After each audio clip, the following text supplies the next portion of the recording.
You mean? I'm gonna try to keep the yawning under control once we get going. My mom tried to get me to install the Zoom client yesterday. Yeah, my family was like, well, we're not going to be meeting up for Easter, so let's do Zoom. And I was like, let's do anything except Zoom. I like the idea. The execution could use some work. I sent my mom started a protected call on Zoom. Well, you can't access those with the browser. So she was like, well, just download it. And I was like, no, I'm not putting that spyware on my machine. I'm not doing it. Did you see, who was it? Let me find this. But I started as a Jitsi call and just sent them the link to the Jitsi call, and it worked great. Like, Tidbits just did an article, every Zoom security and privacy flaw so far and what you can do to protect yourself. I don't know if they've updated this, so I found the link to this through Daring Fireball. And the next story posted after that one is thousands of Zoom videos exposed online because file names are guessable.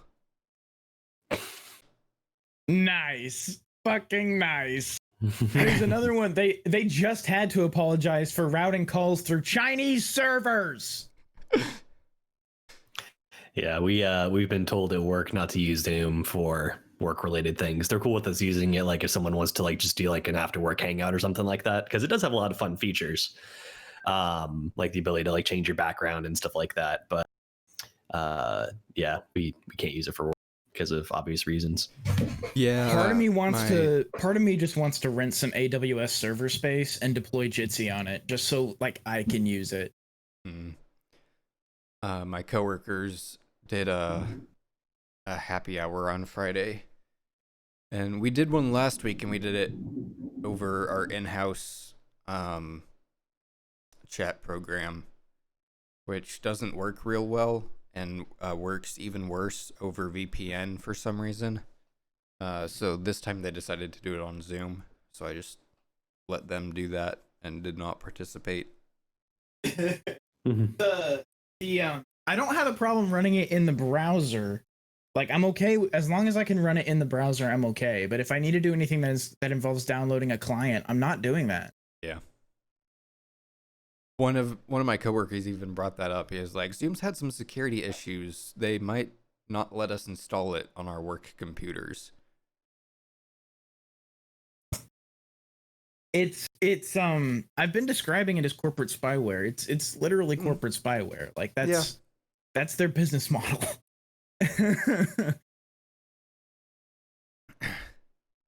It's great because but we'll be okay because Gab built an alternative. If building an alternative means deploying open source software and not crediting the original developers.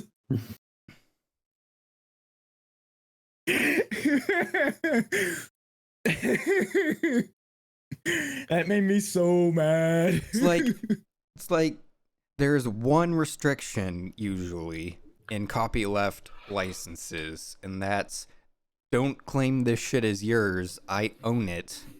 And Gab was like, nah, see, we're about free software, as in holding you at gunpoint and taking half your paycheck.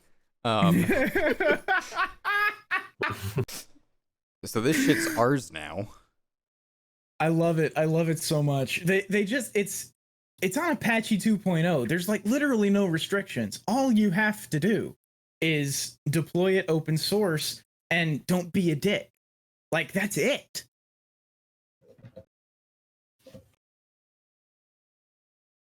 And it made me laugh. And then they deleted their tweet. They're saying they're using a different backend, but my question would be, why would you use the Jitsi client UI if you're using this other software stack? That doesn't make any sense to me. Speaking of tweeting, have we put the word out? Oh, I need to do it. I'm sorry.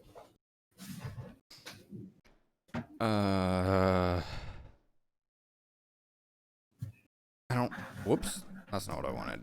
I don't have the tweet template since Notion didn't open for me.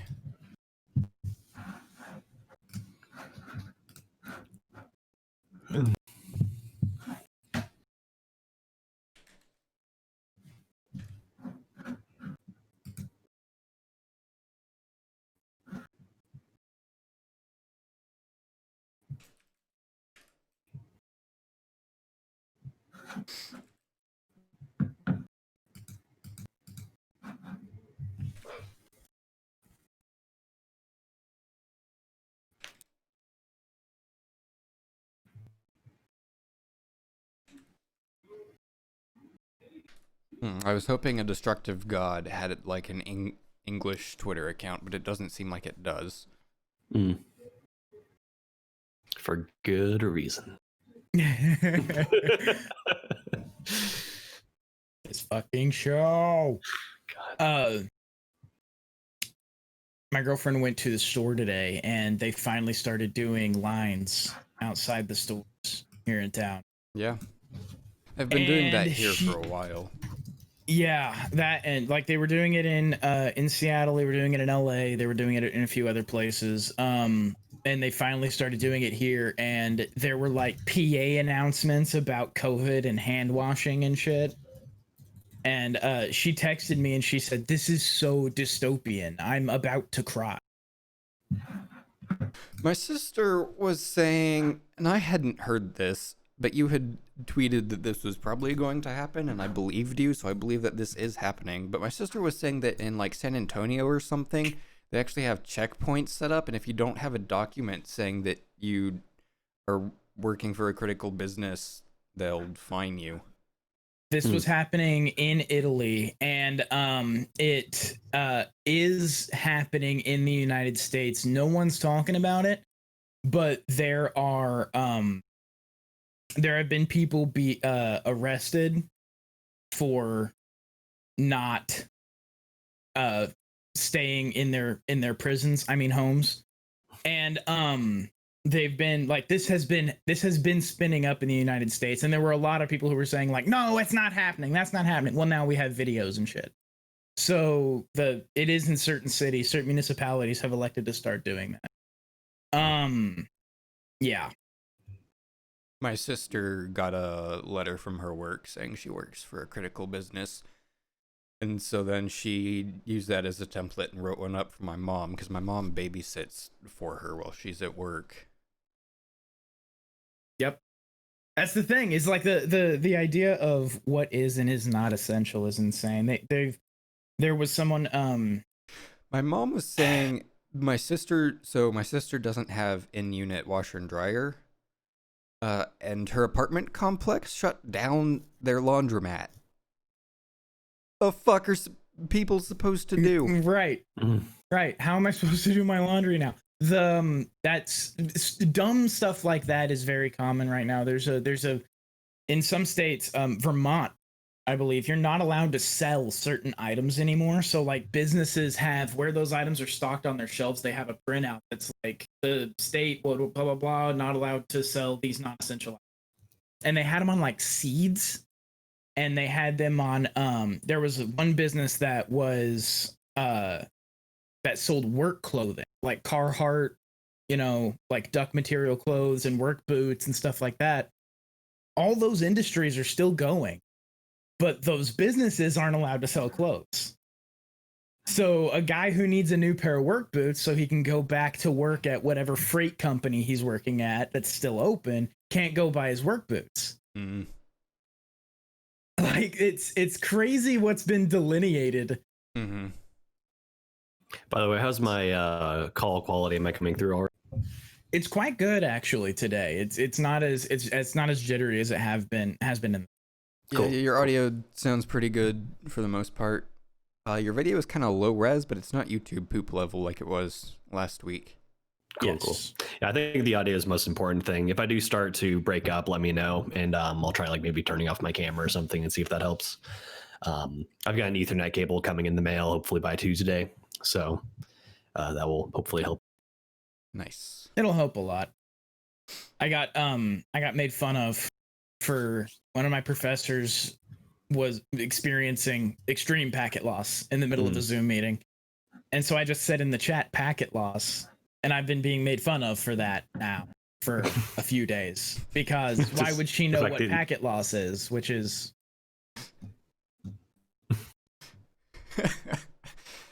Oh dear. Yeah, of course she doesn't know what packet loss is, but like I that's just what it's called. And I just said in the chat, hey, packet loss, you got some packet loss going on. It's not a big deal, just packet loss, go. we didn't hear the last couple things you said because the packet lost. And my girlfriend's like, you idiot. She doesn't know what that is. Why would you even say that? You're gonna learn today. Oh god, this tweet from Bad Legal Takes. I'm not gonna read all of it because it's heckin' long. But the highlight: right now we are not a peace. Peace, Great. as in like opposed to war. Mhm. Bad Legal Takes is one of my favorite accounts running right now. It's real good. All right, shall we start the podcast? Let's do it. Welcome to AniFiles, episode 91. This is our winter 2020 season recap. Wait, yes. God. Yes. I said that and I was like, wait, it's not winter. It's the end of winter. That is the correct season. In case you missed our tournament arc last week, our least watchable anime of the season is A Destructive God Sits Next to Me, so we had to watch all of that, and we'll be talking about it shortly. And Of course we did. Our most watchable anime of the season was Inspector, so we also watched all of that, and we'll be talking about it a little bit later. So, the other thing we do is talk in general about the shows we watched. I feel like every season this recap episode gets slightly less structured as I forget what I've done before. Just 2 or 3 seasons from now, we're gonna hop on and I'm gonna be like, hey, at podcast, we watch shows. Basically. One of these days we just stop talking about anime. We just unannounced, just transition over to something else. And no. So GeForce Now, as long as you have about 25 megabits down cleared, you're absolutely good to go with it. Actually, I got an email from Google this week that was like, hey, you have YouTube Red, so here's a free trial of Stadia. And I was like, keep trying to push Stadia. It's a bad idea and it's not going to work. Yep. There's a lot of over a 300 megabit connection. That stuff works okay here. Like GeForce Now specifically is the only one I've tried. It works okay here because I've got like 200 megabits of headroom at any given time. But I wouldn't want less than. There are a lot of good ideas behind the Stadia and stuff like that. If only it worked as advertised, right? Like if it actually ran with like little or ideally no latency, it'd be perfect, be amazing. There'd be no reason to, buy a high-end computer and no reason to, have to have like physical copies or download anything. It's like it's super convenient, super nice. And, especially if like they're able to run like anything on like it's super like, ultra high graphic settings and like fully experience it without any lossiness or anything like that. That'd be super amazing. But unfortunately, not how things work. The problem with Stadia is not the service. It's the internet infrastructure in America. The infrastructure's bad, and also I think Stadia. I know Linus Sebastian's a meme, but Linus Tech Tips did a comparative review of these things over their 100 gigabit connection. No, wait, it's a 10 gig connection. They have 100 gig networking inside the building, but they don't use that. They did a comparative review of different streaming services, and the Stadia compression just crushed all the blacks in the image. Like it's supposed to be HDR, but it may as well not be because the blacks are completely crushed. Like it was like the encoding is just not great. I'm reminded of an old YouTube video where they're talking about video editing and saying, crush the blacks. That's not racist. It's a color correction term.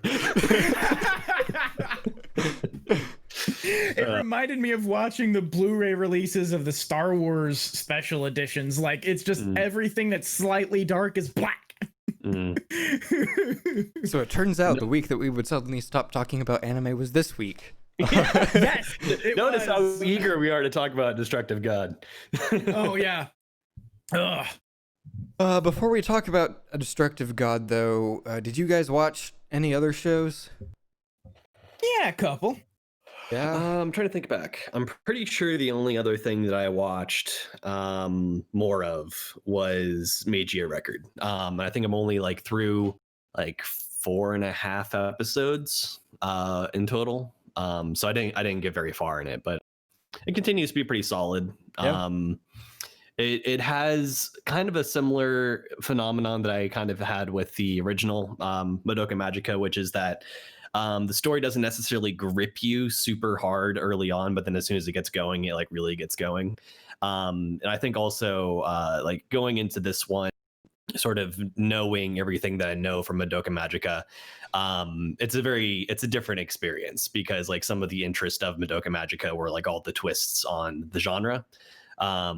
But then with this not having or already knowing the twists, it's still interesting. It's just not, it hasn't like hooked me in so hardcore that's like I need to watch all of this right now. But also nothing really does that for me anymore. So I have to, just with my schedule and everything, I have to like make time to watch anime, and very, very little kind of yanks me into doing that these days. There's precious little time. It seems like with the way everything's been right now, there would be way more time, but I'm actually finding it's more difficult to get my shit done. Being like stuck in the house and stuff. I've had a hard time managing that time because I don't have to be out of the house to go do a thing, you know what I mean? Yep. So it's a new kind of challenge with the way things are going now. So I totally, I haven't had. And I've got a roommate now too, so there's not it's not like too difficult to get TV time if I need it, but it's also not as convenient as just like, hey, I can go sit down on the couch and watch something right now. And I don't like watching anime on the computer if I can avoid it. So what did you watch, Dean? I know you watched It Invaded. Did you catch anything else? I did watch It Invaded. I said earlier on that I watched several episodes of Interspecies Reviewers. I got up through like episode 8.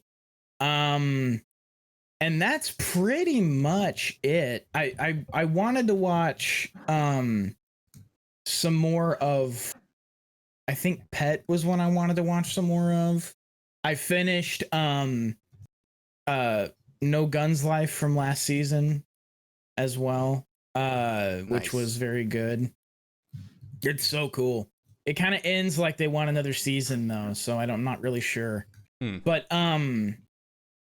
yeah, I was able to watch It Invaded. It is a good show, and like as it continues, it gets a little bit Inception-y. It's like around episode 6, it gets a little Inception-y, and things get wild. The way that the story is told, the way it's built, the first several episodes are spent getting you acquainted with the idea of this technology and what the goal is, and this kind of overarching mystery of who is John Walker and how do we stop him, what's happening, who is Kairu, why is she there, and then the last 6 or so episodes are spent in a multi-level dive into different id wells in order to fill out the answers to those initial questions. Who is John Walker? Who is Kairu? Why is she there? Where did this technology come from? A little bit more about how it functions, kind of stuff. So like the last 6 episodes are a roller coaster. Nice. Of just, there's one in there that's meant to be a little slower, and it is a little bit slower because somebody gets trapped in an idwell for 2 years and blah blah blah. Anyway, it gets really, really crazy the longer it goes, and then the way that the story wraps up, I just think is really, really good too. They have a 13th episode that sort of allows them, having that extra episode on the tail allows them to kind of wrap things up in a little bit neater way than if they didn't have that extra 22 minutes on the back end. And I really like the show. It's really good. It's smart.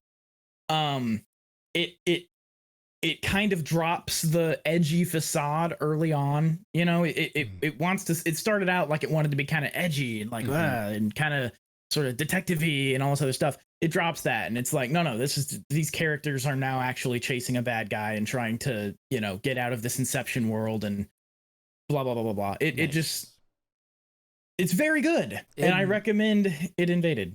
It was next on my list to watch, but I finished watching my list of shows at 5 this morning and took a look at that one and hadn't watched any more than the first episode. And I was like, I'm not starting an entire another series at 5. No, bad idea. As it gets to, it's the lead up to what the actual like final several episodes are. The lead up to that feels very you get more of the sort of John Walker arc, but not much, and it feels kind of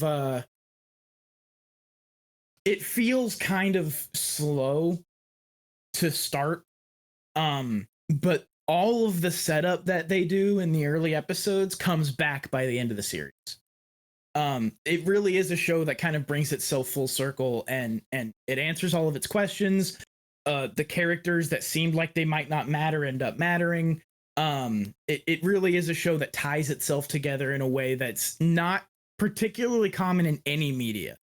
Nice. And it's very impressive the way that they did it. I think it's a very good series when viewed as a series. Again, if you just pull episode 4 out, you might not like it, but in the context of the series, it's quite an achievement actually of storytelling, I think. My favorite pastime is putting my anime list into random.org and selecting a random anime and then pulling a random number and just watching that random episode in isolation. One Piece, episode 86. Let's see.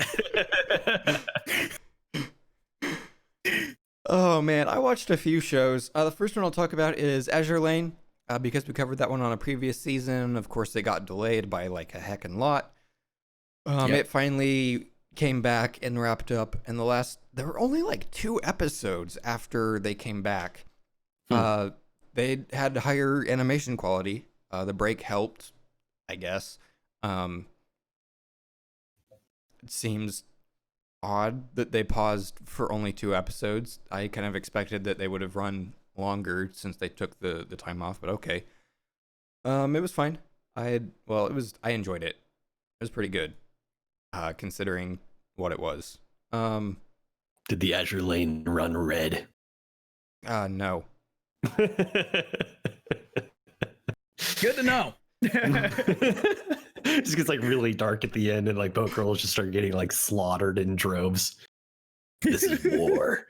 No, it's not quite. It's not quite that. It's 16mm cannon fire shredding boat girls.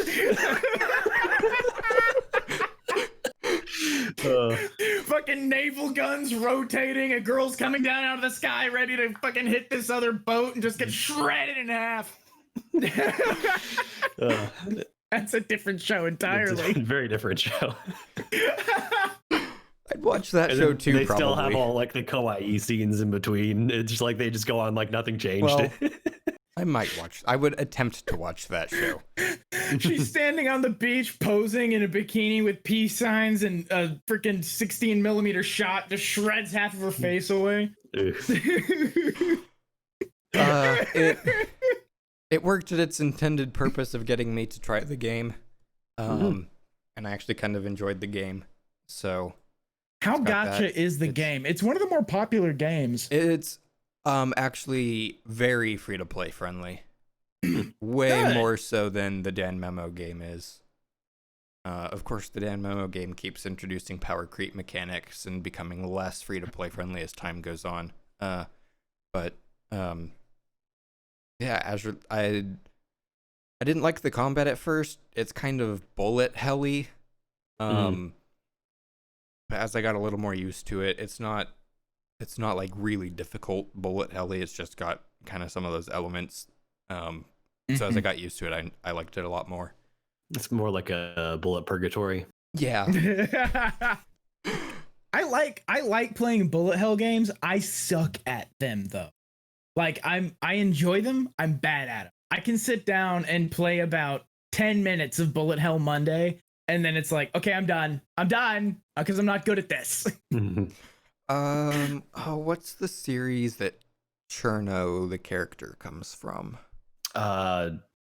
Toho, Something yeah. like that? I played one of those. I played through a few levels of it, and it was fine, I guess. I also was kind of bad at it. I don't know. I don't dislike bullet hells, but I don't really like them either. Mm-hmm. They're fun in their chaos, but they're also like, I suck at them. Mm-hmm. I kind of want to try that series in particular just because it seems really popular. But yeah, I'm not really a huge fan of bullet hells as a general. I also finished the Fate Grand Order, Itanium Iter, whatever the series was. It was also fine.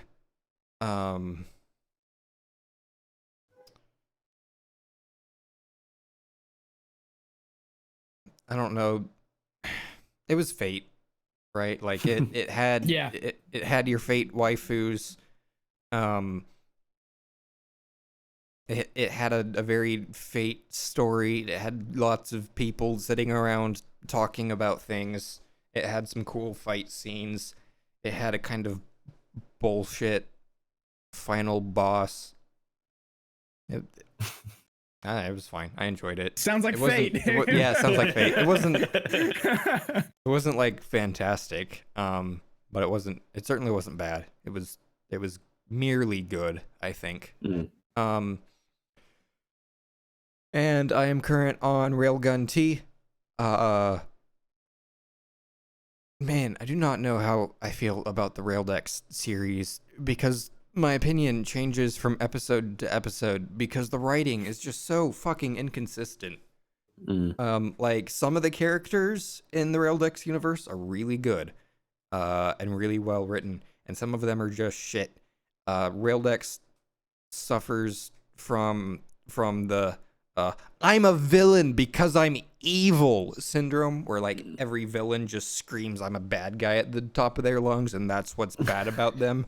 So we don't really feel bad when the main character beats them and they come around and they're like, okay, I can join your group of friends now. And you're like, yeah, I kind of liked this character. They didn't actually do anything bad. They just said they were bad. Yeah. That being said, the last episode of Raildex, they haven't ruined the villain yet. He actually has potential as a villain, so we'll see how that goes. I was also thinking how the Raildex universe is based around the conflicting ideas of science and a near future society and magic. And I was thinking that's a really good opportunity to have a really hard magic system in the near future science, and a really kind of soft magic system because theirs is based around Catholicism. And instead they just have two like wet noodle magic systems. Which is, it's real disappointing when a guy points a laser pointer at a girl and says, I've taken over your brainwaves through the power of science, and then unleashes a brain virus, and that brain virus manifests as like a red aurora in the sky, and then that aurora strikes a girl and makes her really powerful. And you're just, science. It's any sufficiently advanced technology is indistinguishable from magic. So, I mean, I guess you would have two wet noodle magic systems if you have sufficiently advanced science. Okay, fair enough. Any sufficiently advanced magic is indistinguishable from science. Right. Yes, Brandon Sanderson's infamous fourth law.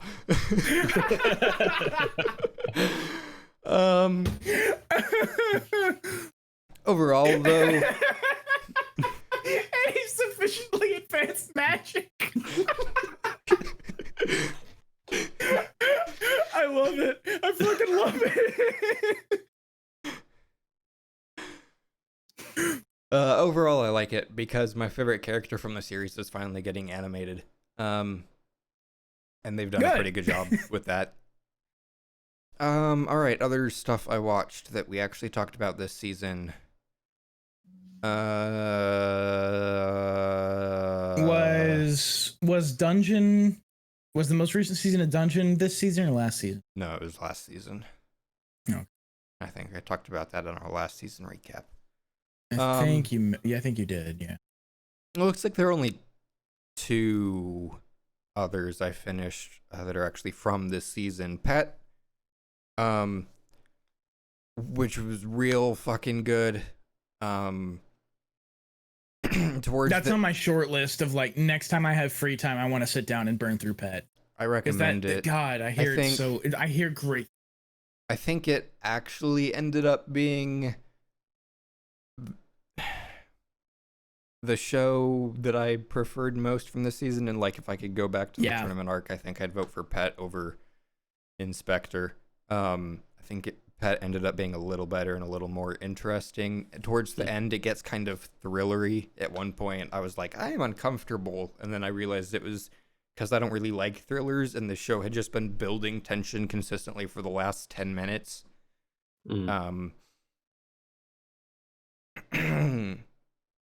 But that's for 10 episodes, you mean? No, I mean like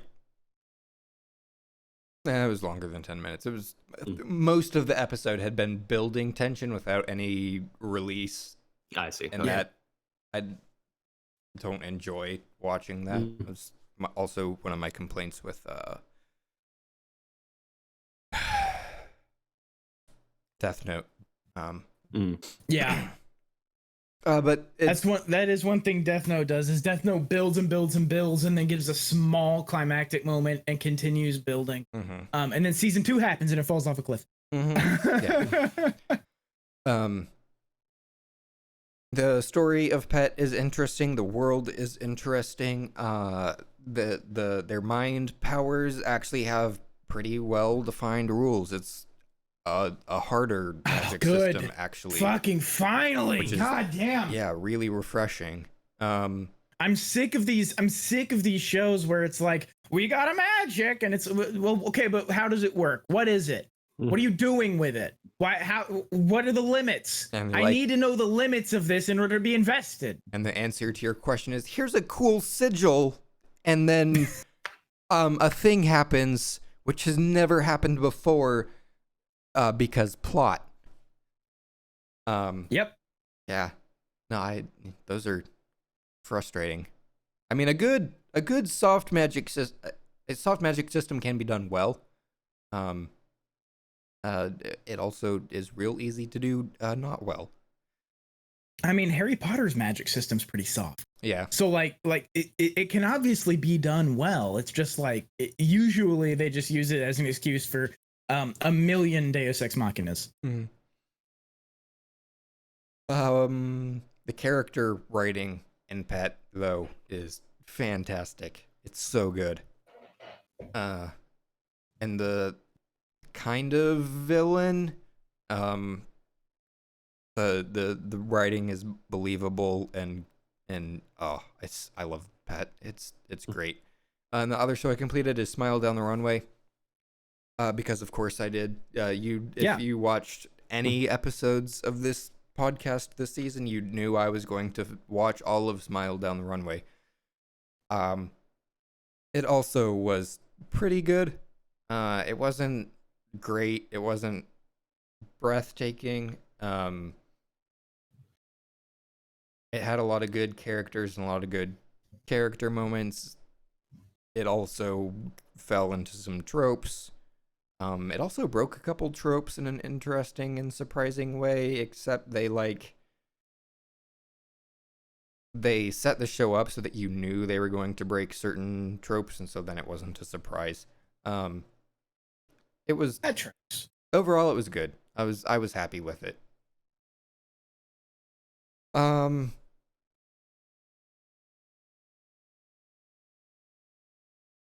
Yeah, looking through my list, that's everything I watched, so let's fucking start talking about a destructive god sits next to me, because... Why don't you understand that anime belongs in the trash? Whew! Yeah. So, go ahead. Oh, you go ahead.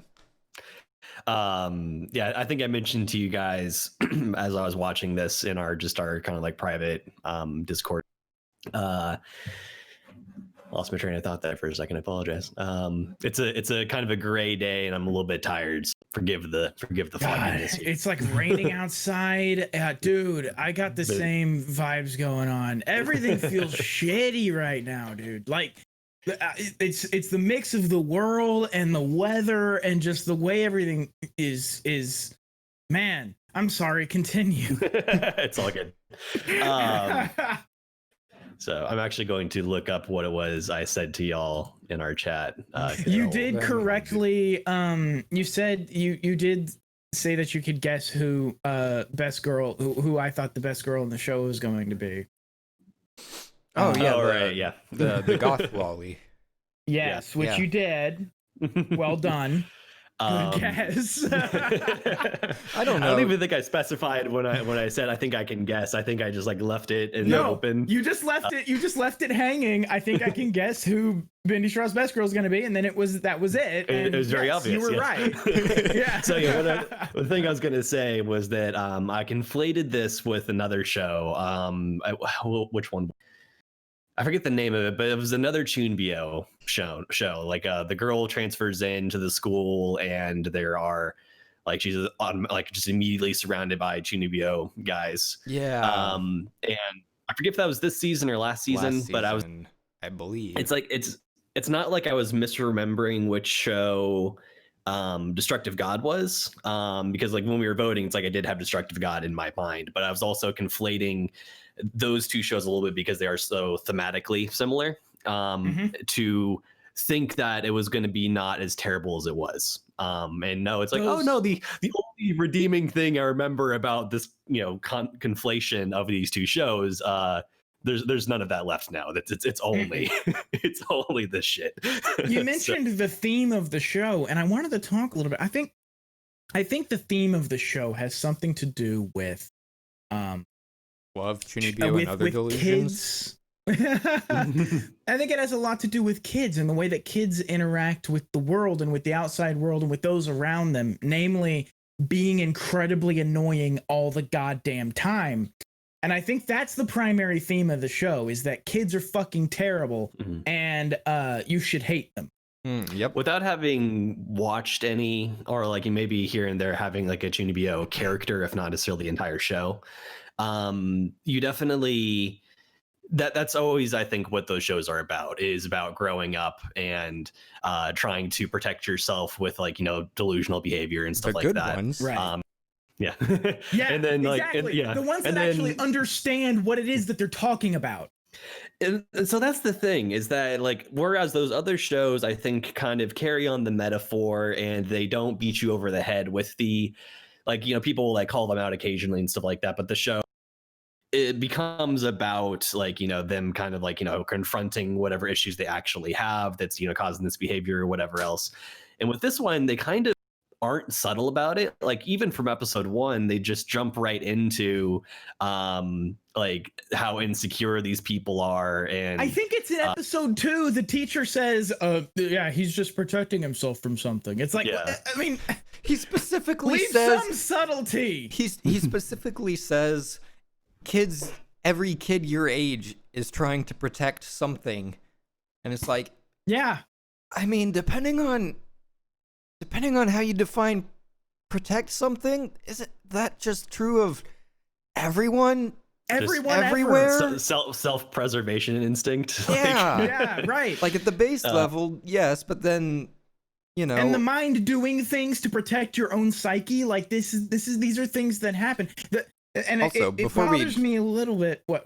I want to say this before we get too deep into this. The show you're thinking of, Krista's Outburst Streamer Boys, and it was from last season.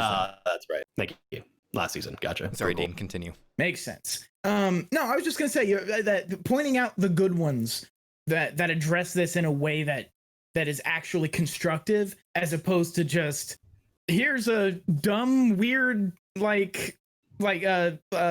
show about kids who aren't coping well with growing up. Well, it's I like that you pointed that out, Chris, because like the second episode of AniFiles, when I was doing it on my own, I talked about Love, Chunibyo, and Other Delusions, which is a show which is ostensibly a love story about a Chunibyo and a guy who used to be a Chunibyo and doesn't want to be anymore. But like we actually get really deep into the character's trauma and why they kind of fell into Chunibyo and what they're protecting themselves from by acting that out, and it handled that incredibly well. In this show, there wasn't any of that. Like the teacher says that in episode 2, and then the kids are just fucking dumb kids for the rest of the show. There's that also, and I think the other thing is that Chunibyo, when written well, like the characters, like you might cringe a little bit, especially if you kind of consider like, oh, if this was actually happening in real life, this would be extremely cringy. But like they're typically, when they're in that form, so to speak, they kind of like artificially making themselves like more confident or competent or any number of other good things, and so like they can kind of be like fun and interesting to watch, like even Steins Gate, like there's a little bit of kind of a Chunibyo sort of style thing where like he puts on the persona of what was the name of the character, but RMC poses as the mad scientist essentially, and so it's not like full on Chunibyo in like the way that some of these guys are doing it, but like he kind of has like this fiction that he maintains for fun and that sort of thing. And so when he's in that persona, like it's funny and it's fun, and he like does like these outlandish things that kind of like are entertaining, especially when you see it interacting with normal people. But with this, it was just annoying. And the characters, like, the one kid in particular who's like trying to like, contain Miguel in his left eye, right? Or his right eye, I guess it was. Like, and I guess there was like we learned a little bit of backstory about what that could have actually have been. But he also is just a wimp. Like, yeah. And it's believable and it's fine, but also like if you're gonna like have this persona of like being this demon in a second life who's like fighting against this thing, then like at least like don't be a bitch like all the time. That's part of the problem with the show, is that it just makes fun of him. Like it's the show itself just makes fun of these people rather than actually like you guys have been talking about, rather than actually addressing the reason this happens and the issues involved. It just makes fun of these characters. One thing, if there's one redeeming thing about this show, and there's not, but hypothetically, if there were, if there were, it's that we have an unreliable narrator. Because definitely the way this show is framed from our MC's perspective is that like he's making fun of these people and he doesn't want to be around them, except that maybe he does, or maybe he actually doesn't. Them. He like inherently likes them in a weird way. That's the vibe I get. Yeah, is like, but it's also then that our main character is flawed in a way that's never addressed either. Yeah, and if he's a guy who sees this and he's like, I like these people, but can't admit to himself that he likes them, that's a flaw that should be addressed in your story. Yeah, and where I was trying to go with this is the characters in this show make fun of our main character for being stupid, because he is, but the show doesn't make fun of him for being stupid, even though he's like ostensibly the least well-adjusted of the main cast. Right. The show's just like, as long as you make fun of the Chunibyo, you too can be an anime MC. And then like he's got, and so throughout the show too, he's got kind of like this cat-like quality, like they draw his hair to look like cat ears, and like they constantly call that out indirectly, which is interesting. Is like it's like the one thing where they show a little bit of subtlety. They never actually confront his kind of like cat-like persona. Mhm. They Right. just kind of like let that be a thing. But yeah, and then there's also got like I think they said it's a belt at one point that sort of like looks and acts like a Yes. cat's tail. Yeah. And then he like constantly has that stupid like sort of like cat face stare where like they make the eyes like really round and like the pupils are just like well, there are no pupils, it's just like the irises and like they're kind of cat-like, and he just sort of is just sort of like staring into space, being annoyed at people. And like that face can be funny when used with good comedic timing and for good reasons, but instead it was just like this constant overuse God, of they this. cut to Chibi every few minutes. Mhm. We get Chibi scenes, and And it's sometimes like, you get guys, Chibi mixed in with come regular on. stuff. Like, Yeah, it's just like Yeah. we don't really know what to do here, so we're just gonna draw flip a it coin. to look a little bit funny. Yeah, flip a coin. Heads is cat stare, tails is chibi. I want to do a Exactly. supercut at some point of just like every second of this show that is that cat face, and see like what percentage of the show it is. It's a Probably non-trivial a disturbingly percentage. yes. God. Absolutely, and it's so frenetic that every time it cuts to Chibi, like not only there's very little that threads this show together. Like there's no, I mean in the way that it's visually presented, they'll do a weird fucking background every other shot. Mhm. They do Chibi shit all the time. How am I supposed to track the world that this exists in when the show will not track the world that this exists in? There's so little, it's so tenuous, this show's connection to its own world, that it just feels like it's not invested in itself. Well, yeah, and to your point, another thing that bothered me about this show is that like all the characters who aren't our main character are just like godly competent at random things at the end of the series for no reason. Like the blonde-haired guy who likes dating sim games, fucking in like episode 8 or 9 randomly opens his eyes and they're magic, and he's got heterochromia, but he's got like blue-red heterochromia, not like a color that a normal eye would be. Not natural eye colors. And then he does that to the goth lolly. He And then does it she's to like, the goth you know, lolly, and just the act of him opening his eyes hypnotizes her. Also, he's psychic, and that's never addressed. He just so here's my biggest complaint about this show, which I have to talk about before I can talk about why blonde-haired kid is stupid. So the plot of this show is main character is put in a situation he doesn't like, and he doesn't say anything, and he doesn't do anything. And so the show is our main character's internal dialogue as he's put in a situation he doesn't like, and you're going, that's boring. And you're right. And the show writer noticed that, but he was a fucking hack. And so instead of writing a real story, he was like, a psychic character responds to our main character's thoughts. That's funny, right? The answer is no, it's not. And so it also confuses the premise of your show. The idea is that Chunibyo isn't real, that this is a fantasy. If you're giving people magical fucking powers in your show about people's fantasy realities that they have in their head, you've just justified those fantasy realities, and frankly, You've lied to me. You've lied me into knowing that you could have made a more interesting show where this fantasy stuff in their head was actually real, and that gets revealed over time. But instead, you decided to give some random ass character some magical powers just so that you could try and make your show more interesting when you can't do it. It's not. It actually would be a fun twist if like it turns out that everything he's saying about like all the battles we fought in our previous lives, like if that was actually true. Hell yeah, that Right? should be kind of a fun, weird show.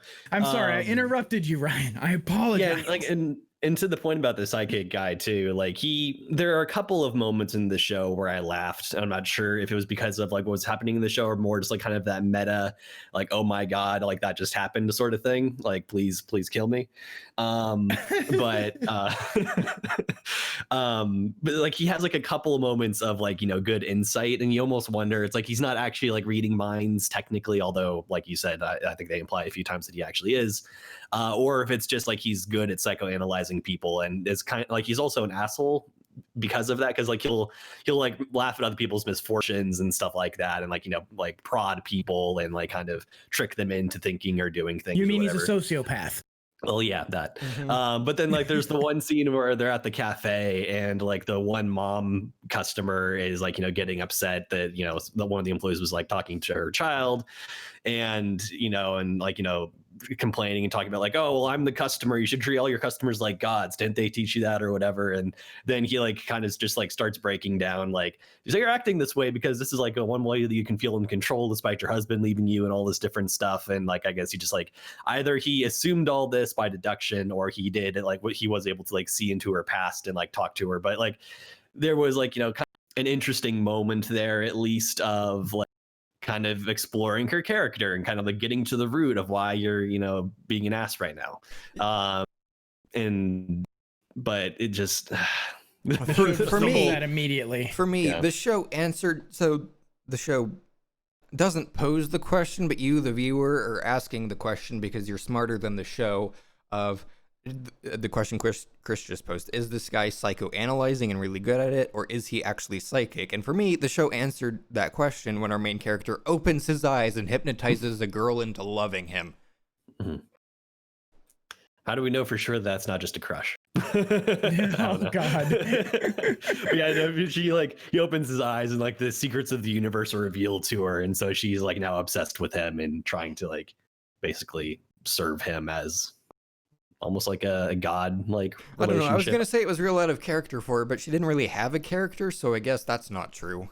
When you don't have a character, everything is in character, or is everything out of character? It's one of those. He said to her when she was doing fortune telling at the school festival too, it's like, oh, I know that what you're really doing is you just like basically psychoanalyzing and giving good sage advice. And the cards are just for show. And he said, but I actually have real powers. I can actually see the future and stuff like that. And so you're not sure again if he's lying or if he actually does have these powers or what. So the whole premise is, it just falls on its face. I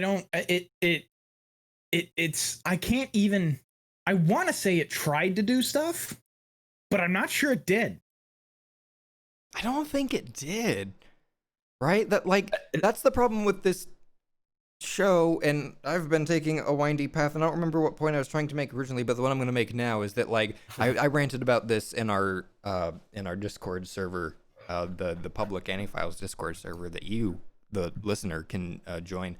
That like the way this plot moves along, I think I started this thought earlier, is that our main character ends up in a situation, and then this guy reacts to it, and then eventually this guy starts like manipulating things behind the scene to put our character in increasingly more odd situations because the show doesn't have any way to move itself along.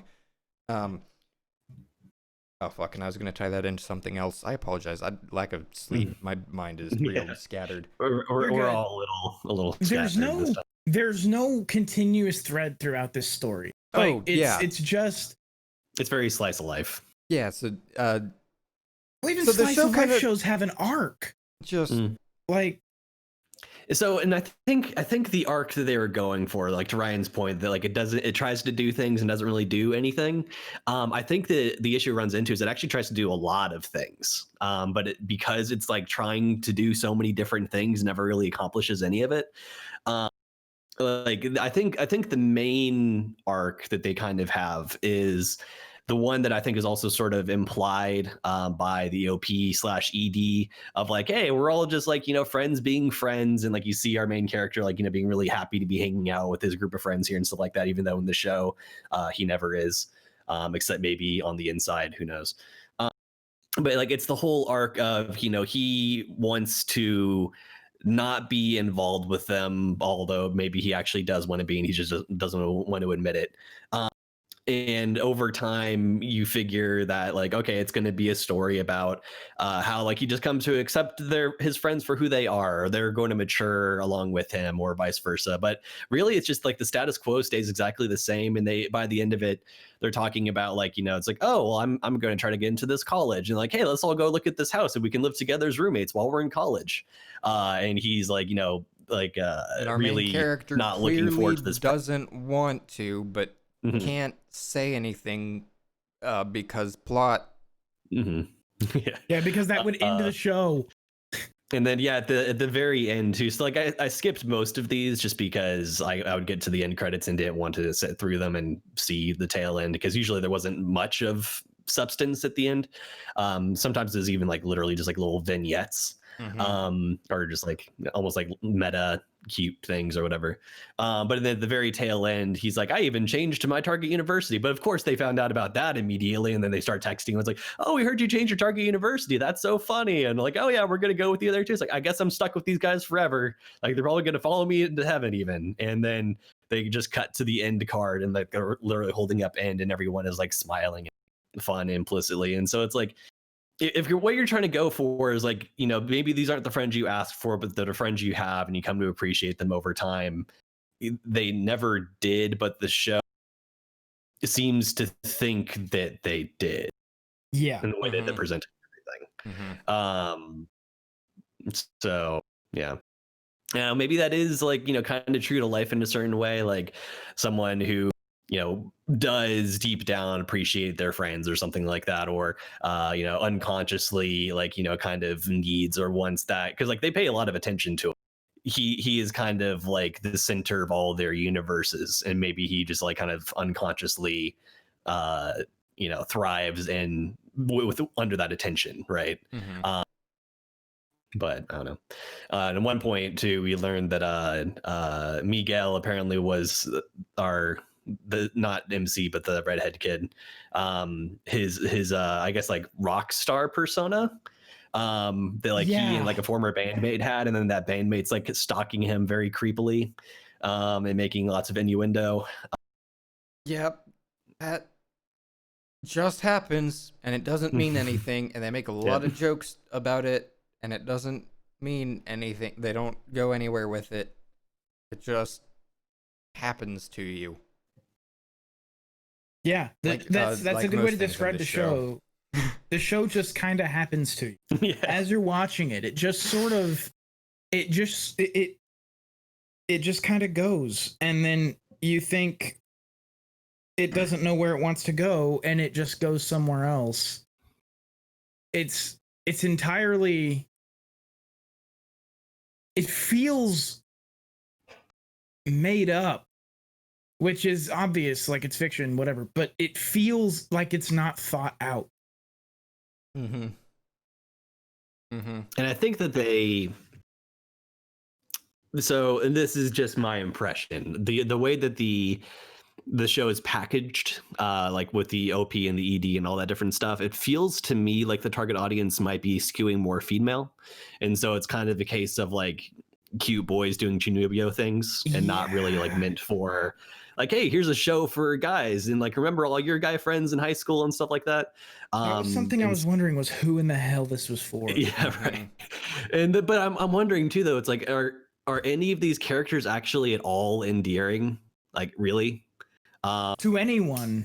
Yeah, they certainly weren't to me, because I think they also were like trying to kind of, I think that what they were counting on is that like the situations and everything were going to be funny enough to carry you through a directionless kind of or just like kind of carry you through all the show. But it's like none of it was really that funny. Like I think my biggest laugh out loud moment, I think I shared this with you guys, was when our Chimio kid encounters a little girl in the cafe, and you know, he saves her from getting hot coffee splashed on her, which is like, you know, a nice heroic moment, whatever. Sure. And then she's like, oh, thanks for that. And it's like, are you hurt? It's like, compared to the flames of hell, this is nothing. And she's like, what's hell? And then they actually encounter her later on, like at the park or something. It's like, oh, I was hoping that I get to meet you again. Like, let's have lunch together and you can tell me all about hell. You get that, but then you also get moments where like he gives a girl, I can't remember if it's a high five or a handshake or something, and he's all sweaty.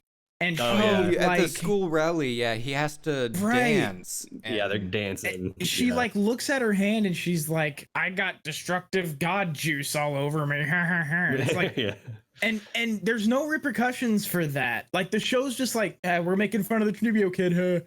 Well, I think he does like run off and like sulk for a little bit after that, but then... he does. But it's like but he's seen then. Like they keep insulting him after that though. Yeah, like and it's like like they definitely established multiple times throughout the show that like everyone makes fun of these kids and knows who they are, and like they continue being mean, at least passively.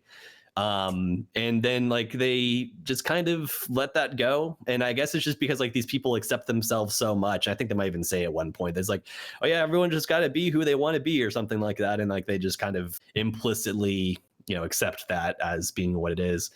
And then he like periodically that's the laziest way to deliver a be yourself message I think I've ever heard. Yeah. And then in like the end of episode 11, he like has this big like rousing speech. It's like actually it's generically profound, so to speak, but it's talking about like everyone can like make the world better and wake up sheeple and all this different stuff. We have like a half episode long amnesia arc where he God like damn. he hits his head somehow and turns into just like a normal kid running for student council president, but then all of the rest of their group runs for student council president. Like they don't even like carry that all the way through. They could have done something kind of fun where like they actually have a campaign and like go through the whole debate, but they just sort of like set up, hey, like this campaigning is happening, this debate's happening, and then like they don't really like follow through on it. It goes nowhere. Yeah. The way you said, I think you might be right in saying this show tries to do too much. Like there's so many threads that are picked up and dropped. It's like they're not actually going deep on anything. They're just like, it's just skipping a stone, and it's like story a little bit, and it's in a completely different place from episode to episode. Like that's what I mean. There's no narrative arc here. There's nothing. These people aren't developing at all. Nobody experiences a change. Nobody experiences anything outside of like the very surface level interactions that they have with the other characters. They do also experience nothing. I think they do a thing that I've talked about a little bit before. The phenomenon of a show kind of presenting itself as if like they're fans of themselves, if that makes sense. So the idea that like you sort of like have like these kind of like, hey, there's all these fun interactions with these characters that you know and love, but it's like if this is the first time we're seeing that, you don't have any reason for us to like that, and so you gotta kind of like give us something to like about them first, and then you can start to have like all the fun little things. And even that like is not always great. Like not to veer off too much, but like I'll sort of draw a comparison to the Fate series. After reading through the initial visual novel, which is like that's three like different, you play through it 3 different times basically, and each time it's a slightly different story, and by the end of it you've done like 100 hours of visual novel. And then Hollow Ataraxia comes out, which is the visual novel sequel, which I think got a manga adaptation but doesn't have an anime. But that, and I think part of the point of the story is they're talking about kind of like this like hollow feeling of like, what does peace after a war look like, and that sort of thing. But it definitely had, I would say probably like 80% plus of the game is not actually the main plot, but just like lots of like little side vignettes. Even then you're kind of assuming, and I guess like probably it was a big hit, and obviously like the Fate franchise like spun off into this $1 billion thing, so I guess they were kind of justified in this. But like most of the game is just like, hey, here's basically just like random fan fiction slice of life stuff with all your favorite characters. And then like they actually felt a little bit out of character to me in times, but maybe it's more just like, hey, this is what their character would be like when not in the middle. Fan fiction, you say fan fiction, and it has me thinking this show feels like a bad fan fiction of a better Chunibyo show. I wonder. Yeah, I guess that's kind of my point. Is it's like when you're writing basically fan fiction about yourself, but you don't have an established fiction to justify that. I Right. wonder, reframing this as the show trying to do too much, which is not a way I would have considered this if you hadn't brought it up. I wonder how much of our problems with this show are due to like a bad anime adaptation. Like, I wonder if the manga goes into more detail in each of these things, or if it's just bad, a poorly written source. You know what? That's a really interesting question, because there's a the way that stuff gets adapted, and everyone probably knows this. Anyone who would be listening to this or whatever probably knows this already, but there are different ways that you can adapt these things. And you can do it where you either try and take the high points and cover as many chapters as possible, or you go real deep and just do a 1-to-1, like, and there are, spaces in between there as well. But that's a really good question. This might answer a question a little bit here. Destructive God Sits Next to Me is the Japanese manga series. It has been serialized in Media Factory Shoujo Manga Magazine Monthly Comic Gene since 2013. Has 11 tankobon volumes. And so, yeah, this is now, I guess, the anime adaptation of a fairly long-running manga. And so, yeah, maybe it is then just trying to kind of be like a love letter to this manga that a bunch of, and because it's shoujo, then that also answers the question of like, I guess it is targeted more toward girls. Mm-hmm. Yeah. So I guess it's like, if you were a fan of that manga, then maybe you're just really excited to see a show that's like, oh, all my favorite characters, here they are, and that's why it kind of feels directionless and fan fiction. Yeah, it might just be fan fiction. Like, it might just official fan basically fiction. be fan fiction. Yeah. Mm-hmm. Or at the very least, very interesting. Like fiction for the fans in a way, right? Where you already have, you don't need to care about the characters because you already do. Mm-hmm. If you're coming to it from the manga, which would make sense. But I also I mean, but then there's also the question of like you're saying, like, how do you adapt this? It's like, when they are adapting the story, did they actually? Is this the same story that's in the manga? Is it just a part of that story? Is it kind of just like a new story that's like kind of loosely inspired by the original one? Right. A lot of questions. I mean, I think typically it's to some extent or another, like most adaptations are just like taking the actual story and turning it in anime. Yeah, they try to be as close to 1-to-1 as possible. But you might be skipping over a lot, or like doing less detail, or spending less time on stuff. Yeah, or they just pick an arc. I don't know, because an arc. This show definitely felt like it had a resolution. It's not like a lot of manga adaptions I've seen when I was first getting into anime and didn't quite realize that was a thing. You'll start an anime and you'll be like, oh, this is heckin' cool. And then it just ends. And you're like, we were in the middle of a story. The fuck is going on here? And it's like, it's an adaptation of a manga. Go buy the manga. Haha, fuck you. This does pretend to have some kind of resolution. And so typically when we see those, they take a little more care to pick and choose which material they're adapting. Like the first, I've mentioned this on the podcast before, but the first season of Danmachi adapts light novel 4 in a single episode, because not a lot happens, and where they wanted to end the first season, they couldn't devote a lot of time to light novel 4, so they hit the important points and skip through it. And so but I mean, if you're gonna do that, if you're gonna pick and choose the content, typically you want to be like smart about which content you choose, and not be like, pick the stuff that makes sense. Not be like, I'm gonna adapt the first 10 pages of light novels 1 through 10, which is what it feels like they did. It's disjointed and it's very disconnected, which not having seen the manga, I can't tell.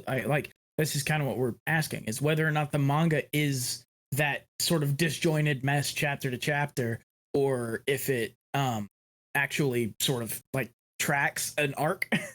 It occurs to me, I think probably one of the things they're trying to do here is, I think that our main character, like his battle that he talks about, like his personal battles to, like, stop basically like yelling at so and so whenever he acts Tunibio, but then he can't help himself, and so he like always freaks out, and everyone makes fun of him for it.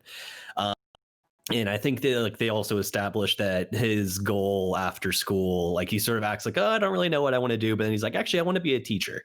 And so I think that what they're trying to sort of reinforce too is his kind of like teacherly, mentorly kind of instincts of like he can't help but wants to care about these kids because that's just, I guess, part of who he is. And when he's a teacher, he's going to have to deal with people like this and other, more normal students, normal, quote unquote. What even is normal? Am I right? But I think that's like kind of part of the thing too. Is he like that's kind of his life goal, and so this sort of just plays into that. Oh God, the blank stare from that teacher of theirs was God. Again, like it's kind of like the cat face, right? Like it's like I think they're trying to make it seem funny, just like how he kind of like seems to be staring blankly and like just kind of that 1,000-yard kind of like I've been doing this job for a little while now, and this is just my reality. God, it's everything like, about this. With the teacher, the show asks the question, how would a normal person respond to these people? And the answer is, fuck, I don't know. Yeah, they answer that question wrong. Yeah. Because normally you would have a person who, at least in my experience, you would have a person who's an adult who's in a position of authority would say something along the lines of, like, they would actually try to get the kid to sort of, like, maybe deal with reality a little bit. Like, maybe sort of focus a bit more on what's actually happening around them and not the fake demon in their eye. Like there's a lot of like I don't think the show answers that question correctly. I don't know. I actually think on some level the way the teacher handles the Chunibyo kid is realistic, which is just I don't think it's an appropriate response for a teacher, but I think it is a way that a subset of people would handle this, which is to ignore it and be like, yeah, he's a kid, it's fine. The less believable thing in my mind is the way the teacher handles our main character, which is basically to be antagonistic towards him. Right.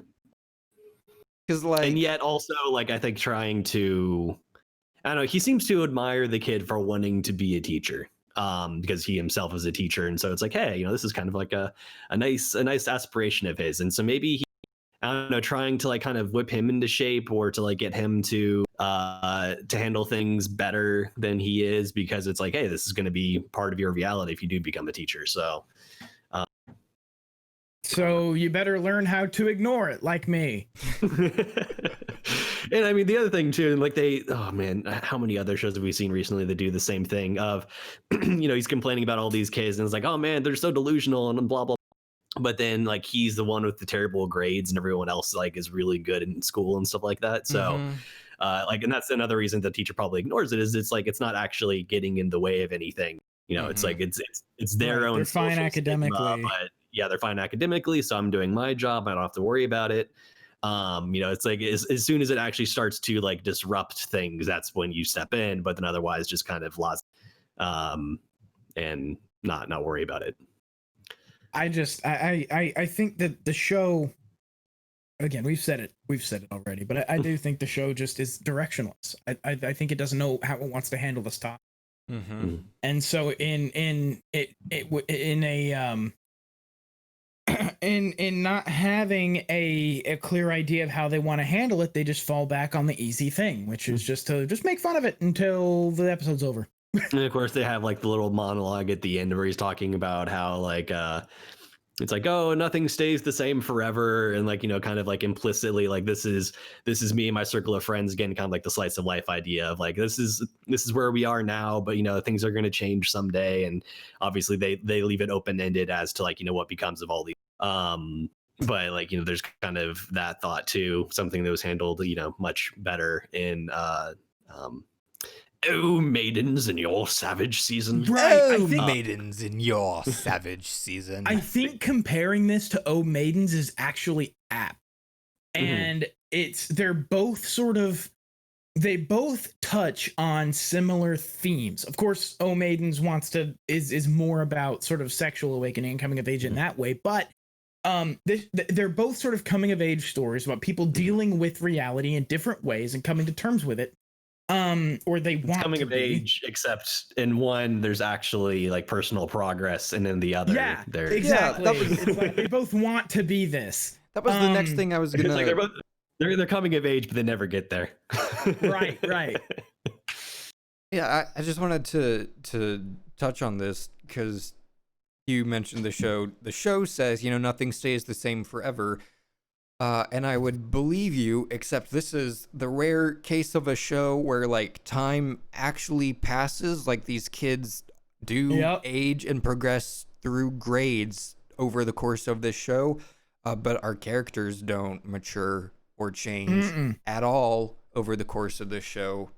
So, I mean, I don't believe you. I'm pretty sure that they're gonna go to college and be fucking chunibios and sociopaths. And then they're gonna get jobs and be chunibios, and it's just gonna be shenanigans with our main character at work. Like, oh, I'd have to be a programmer, a teacher.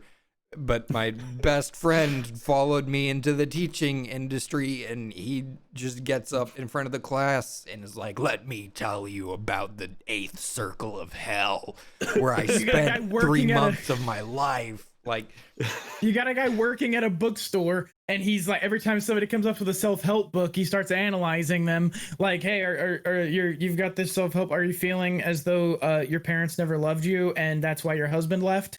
Is that what's going on here? Like there's no change. There's no development. There's nothing.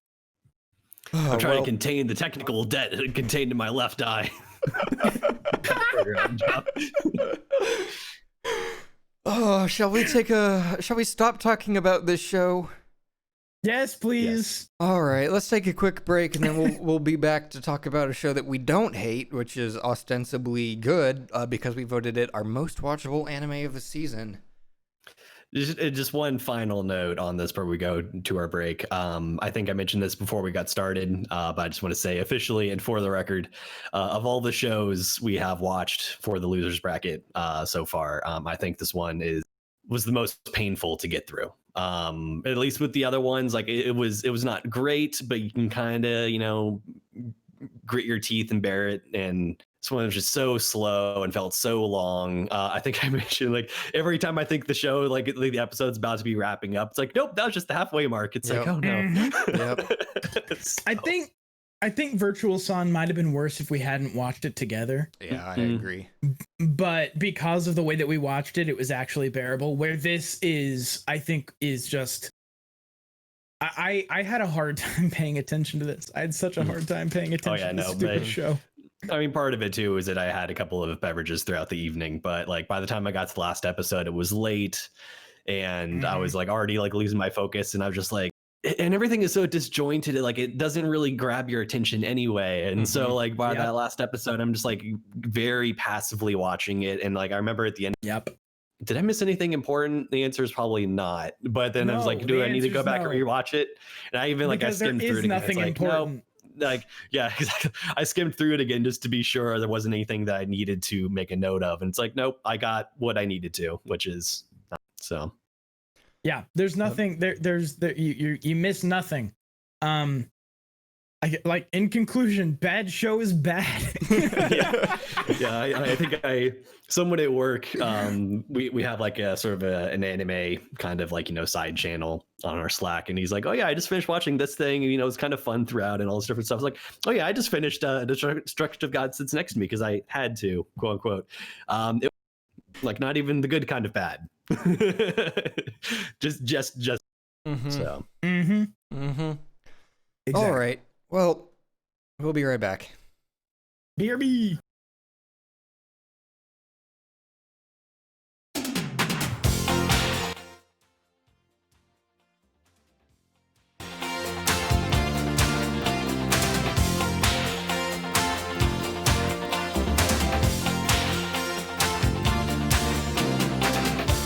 Well, I've been waiting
are back.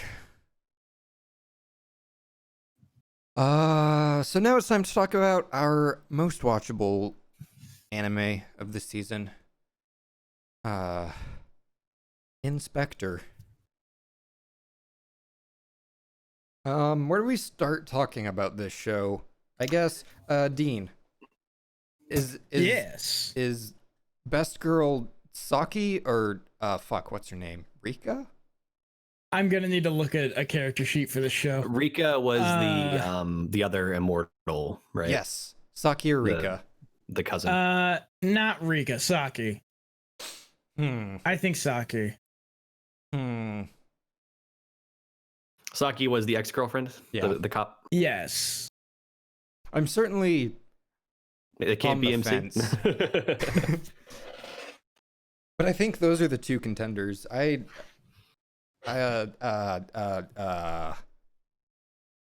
main character girl is like fine. I don't hate her, but she's not great. Yeah. She's all right. She's okay. She's not. She could be much worse, but she's very much her trope. She's very much the kind of in the moments that she is being her trope. She's very much her trope. There are moments where she's not. There are moments where she's like doing her job. That she's like a really competent and smart person. She's not kind of the ditzy sort of pouty kind of character that her trope is. She's a little more complex than that. I appreciate actually the shit out of that. Yeah, I want to say more about like this show even generally. Sorry, go for it. I was gonna say, like, her, even though she does play into that trope, like it's one of the better executions of that trope to where it's actually like kind of fun and charming and not just like please kill me the entire series. Yep. It's not just annoying. It's not just like how can you stand to be around this chick? Like this is this is unbelievable. Like he constantly like he acts like, oh man, I'm unfortunately I guess we're dating, but it's like you can tell that it's kind of sarcasm. Like she does have charm and like you can definitely see why you'd like want to be in a relationship with her potentially. So sure. Yeah. I still think Saki's better though. Absolutely.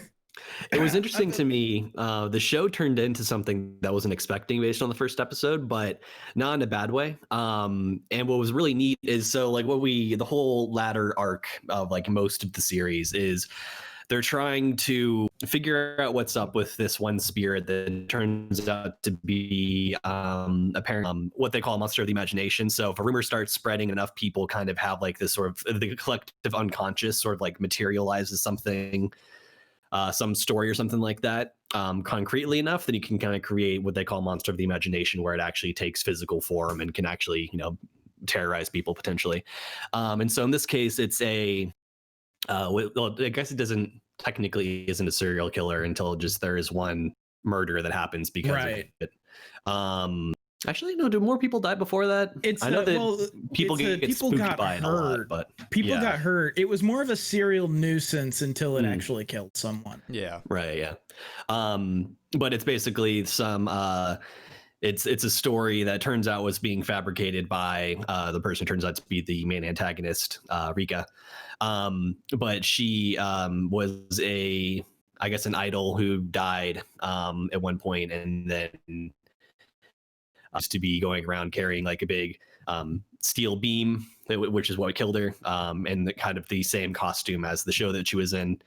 And she doesn't have a face because her face was crushed in, and she's going around and haunting, spooking people. But what was really interesting about that is they're trying to basically convince enough of the public that's sort of like creating this monster and turning it into what it is, that it's either not real or that it's due to something else, so that the story isn't concrete enough to make it a killer. Right. And what's super cool is what they try to do by doing that is by creating a believable fiction. They're trying to create a fiction that it's not actually the truth, because they do find out the truth fairly early on, but sometimes an interesting fiction, people want to buy into that more readily. Well, people will buy into that more readily than they will the truth. And that is reflected. It was such a clever thing they did. They basically had that same thing in the art, or like at least the beginning of 3, where in the course of doing her job as the goddess of wisdom for all the spirits and stuff like that, she gets called out to this mountain to visit this snake that used to be revered as a god, snake spirit, I should say. And it's basically asking like, hey, so this thing happened here recently, and I would like you to explain this to me, to help me to understand humans because I'm confused. And the snake actually says on a couple of occasions, like, give me an explanation I can be happy with, or that I can buy into. I forget exactly something believable, something. Oh, give me an answer I'll accept. Yeah, and like an explanation I'll accept, or that will satisfy me, or something like that. Because it's weird and confusing. And so she basically deduces a lot of things, knowing what she does know, like the facts, and they sort of go through the whole process of the snake, like, well, what about this though? And like, how did this happen? It's like, well, if that's the case, why did they say this thing? And she keeps like having to like give these reasons why. And she doesn't know if this is actually the case, but eventually she comes up with this like very creepy story about how like this lady had like a miscarriage and like threw the body of her baby in the river, and so she was hoping that that would be found or something like that. They build a lie around the facts. So like you take the extant facts and it's actually one of the reasons I kind of enjoyed this was it's actually a little bit like theory crafting and conspiracy. It's, I mean, some people take it in different directions than others. Some people try to be very grounded and rational and bring in other facts as opposed to just making shit up that connects dots. But in theory crafting, in conspiracy, one of the things that you try to do is find a reasonable explanation that explains these two connected but not publicly known, whatever the connection is between these two events. They're obviously connected, but it's not publicly known why they're connected. A great example being the Iranians bombing the bases that mysteriously nobody was on.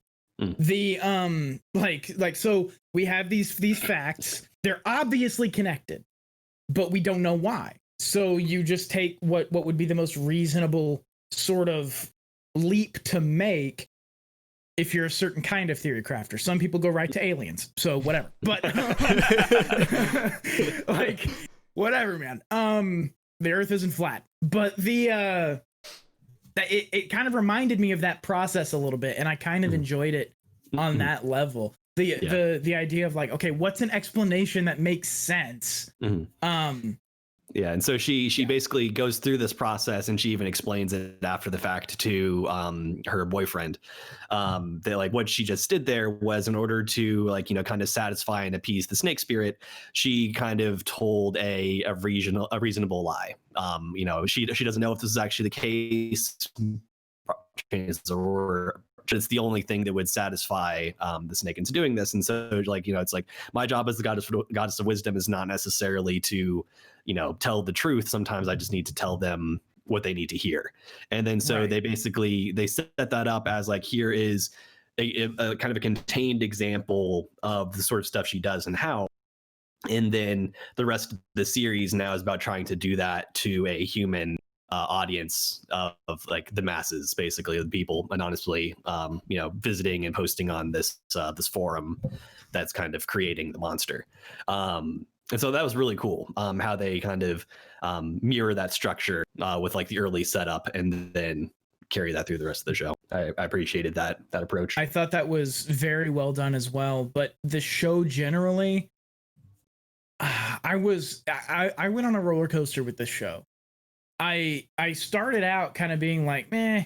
And then as they started ramping up into the actual arc, I was like, oh, I'm here for this. And then they do the episode where they introduce the fiance, you know, 2 years later, and they introduce all these other things.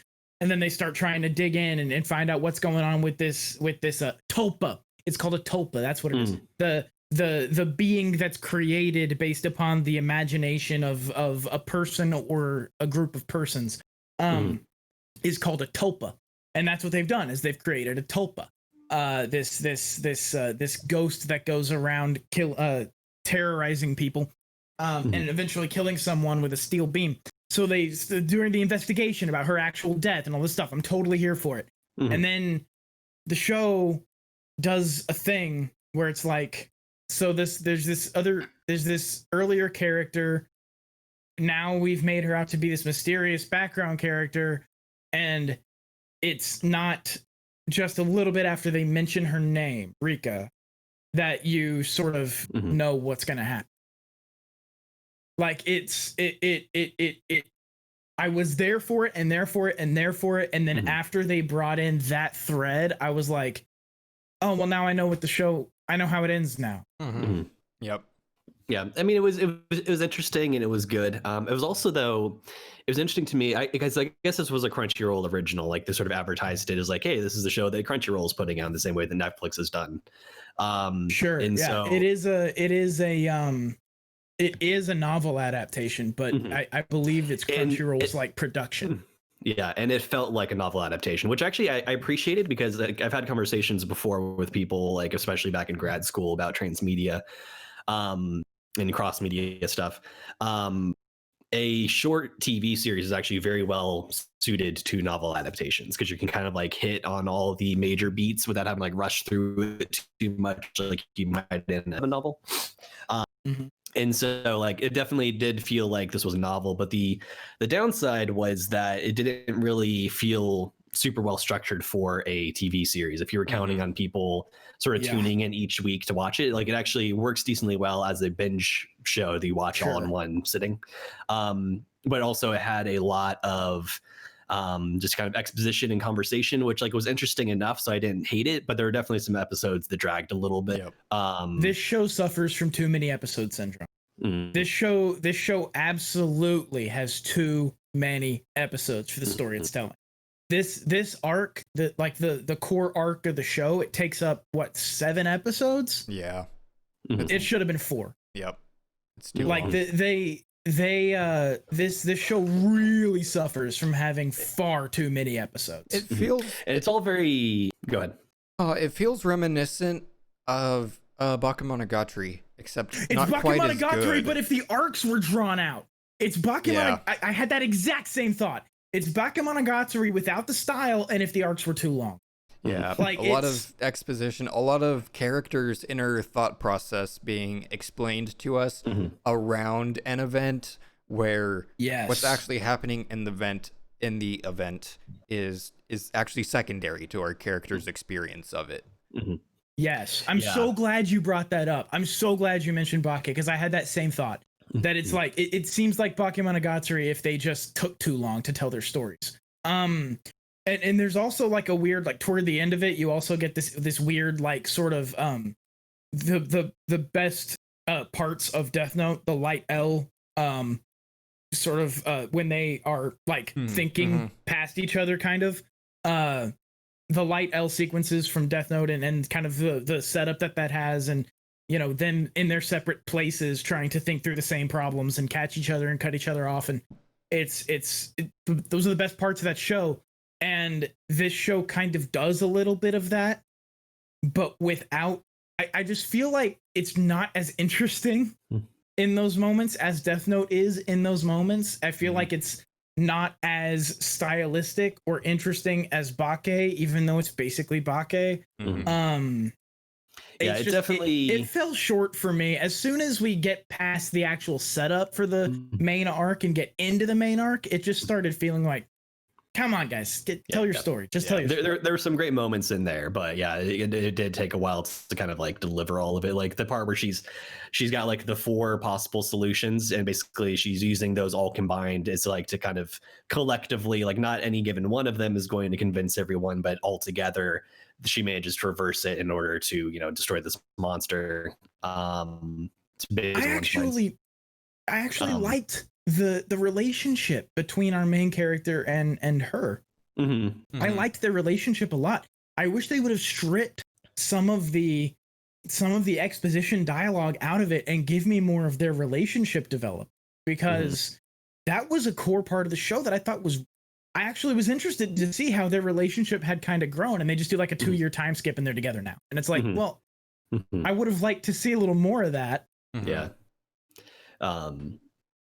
Yeah, and so like and so that she basically like they take 4 episodes basically to give us one of those stories each, and they kind of present it in kind of a neat way, and they sort of visualize like, you know, being in this forum and sort of like walking through like, here's this theory and here's how everything kind of like connects and all this different stuff. So that was kind of interesting, if a little bit slow, but like I did find like after one of them, it's like, actually I'm really curious to hear like what the second story is now. And so like that was one of those few moments where it's like the show is actually like, hey, it's actually keeping me hooked into wanting to come back for the But then like throughout that, they've got like the guys, her boyfriend is fighting the monster, and we find out that his sort of special ability that his cousin also has is that they ate the flesh of, I forget the name of a monster. Basically, it's one that can predict the future. Mermaid. Kudan. Yeah, and a mermaid. Yes. And the mermaid basically gives them immortality. So like the thing is that whenever you predict the future, it actually is more like kind of choosing a future that you make reality, but it has to be like a highly like possible or probable future, because it's like if something is too improbable or too far out, you can't see it.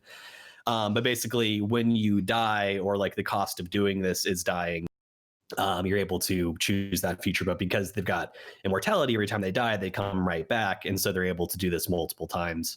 And so he's fighting this monster, and like it's kind of important that that's happening because periodically he will either be killed, but it also felt very low stakes because like by fighting the monster, the only thing you're doing really is just keeping his attention on you so it doesn't hurt anyone else. So I guess it is kind of important. And so it kind of just like throughout those like 4 or 5 episodes just felt like a very extended and drawn out and like after a little while kind of meaningless, just sort of like visual metaphor for how this very cerebral battle is going. So it's like it wasn't a bad choice, but it was also like this is definitely a story that works great as a novel, but hard to adapt into an anime. Yeah, I agree with that. It's a smart show. It's a smart show with interesting and good characters, and it's got everything that a show should have, except for the pacing that you need for it. Like you don't need to do one episode for each of those hypotheticals or each of those futures you're trying to pull down or whatever it is. Like you can do maybe a couple of those per episode. You could reduce the length of that arc.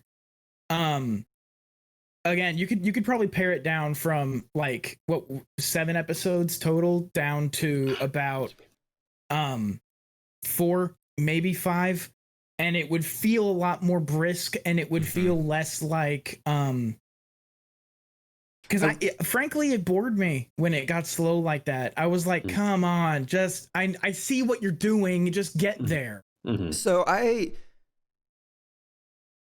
think I actually have a different opinion from most people of what makes a good binge versus weekly watch.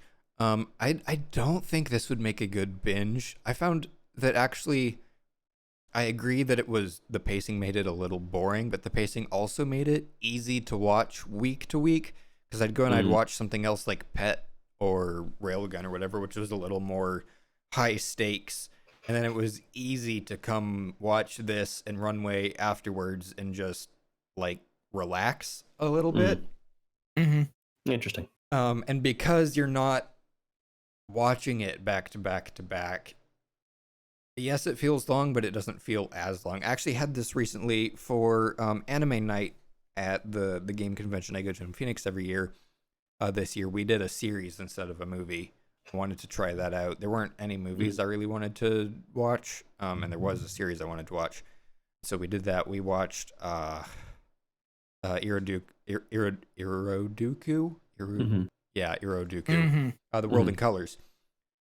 And when I watched that week to week, I really enjoyed it. But then watching it all in a single sitting, it was so long and boring. I could see that. Yeah. Something that is got like a slower, more deliberate pace, spacing that out, I could see definitely. It feels, and I guess what I was getting at as far as like it worked well, or why it seemed to make sense for a binge watch was because in any given week, you might feel like not a ton in particular happened. It was just like maybe like a lot of setup for the next thing. And so like some episodes like would be like nicely contained content and like, cool, that was a good week's episode. And I think there would have been a few for me where I'd have been like, okay, that was 30 minutes. Yeah, exactly. So but that's kind of how I felt watching most of it, where it's like I felt like I could just see the wasted time in this show. Like I felt the same way watching a lot of the Netflix Marvel stuff. I think with the exception of like Daredevil season 1, I think and maybe Jessica Jones, but even that a little bit, it's just far too many episodes for the arc you're trying to give. You don't need the middle 3 episodes of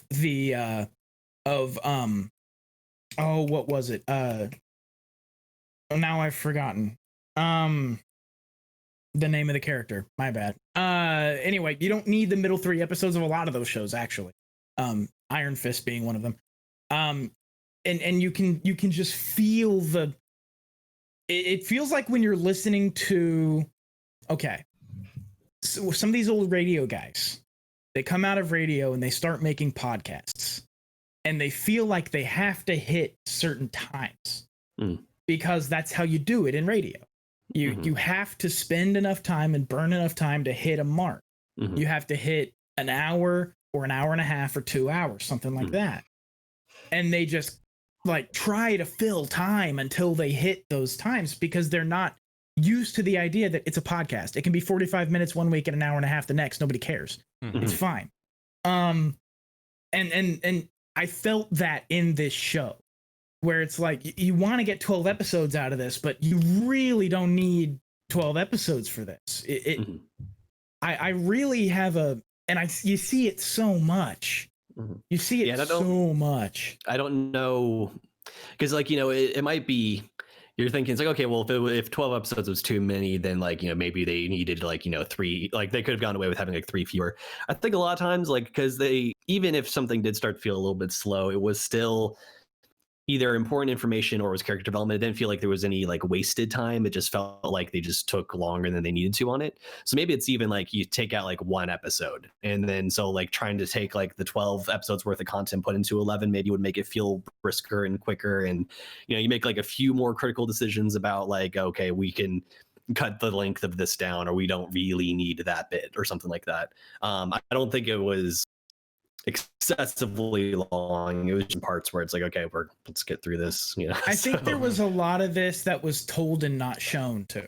And that's the thing. That's the thing about novels, and that would have helped them a lot with their pacing and with the number of episodes. Is if they would have shown us some things instead of telling them all the time, it would have come across as a tighter show.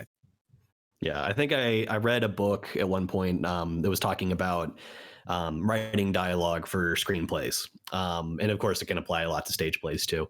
One of the things they talked about is like the advantages of different media, and one of the things they were fond of saying is because screenplays, it's a very visual medium.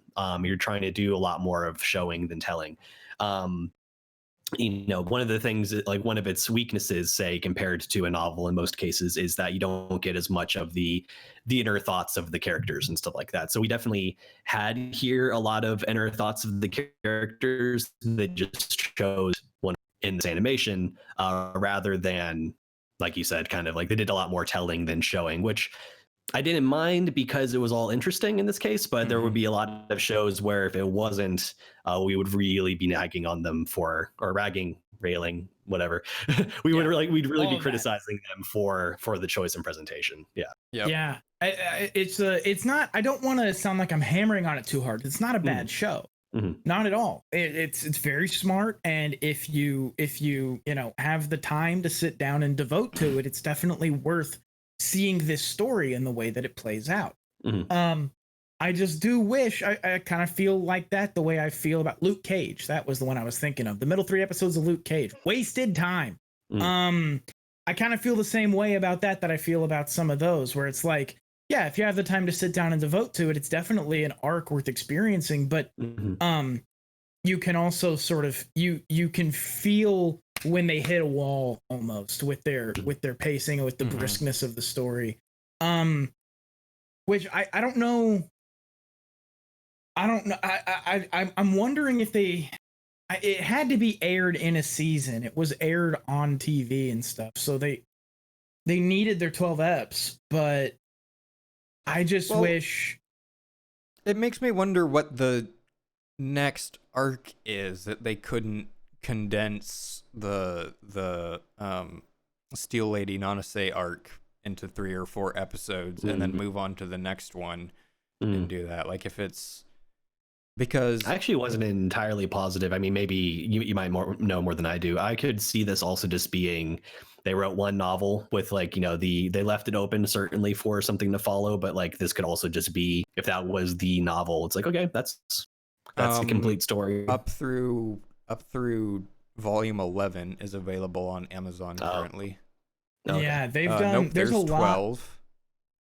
There's a lot of story, Okay. and so for there to be And then randomly Nemesis Season 2, Dark Legacy Episode 1, Universe in Flames, Book 11.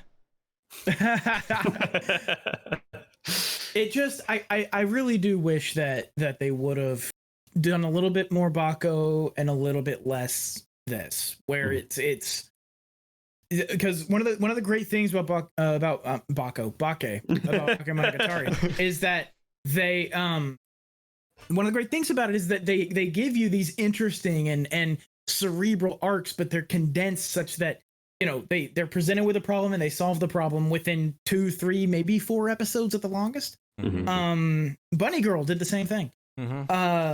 Boogie Pop to a slightly lesser extent. Like they took Boogie more Pop is time. very similar. I'm wondering if maybe if they had broken up the primary arc a little bit, maybe they did, if they put some of those smaller episodes like the snake or the library episodes, maybe if they dropped some of those in as the arc develops, and sort of, you know, mix it a little bit, that it would have felt like this arc went a little smoother, and then you spend the last 3 episodes giving us the climax of the arc with the different stories and the big fight, and it felt to me, I just felt the wall, you know. I really felt it watching this. And again, it's not a bad show. It's very smart. It was I don't regret having watched it, but it definitely is one of the weaker shows to win the most watchable tournament. I would agree with that. If I don't know. I would watch this before a lot of shows. I would also watch a lot of other shows before. Like if I had them all in a lineup and I knew what they were. But it's not, again, I don't want to sound like I'm hammering on it. It's good. It really is. It is. Yeah, like watchable. I really liked like I mentioned the sort of idea of the monster of the imagination and how they sort of played with that. That was really cool. The way they have to combat it is kind of unconventional, which is also very cool. I really liked. Sorry, go ahead. They actually like put some thought into the world with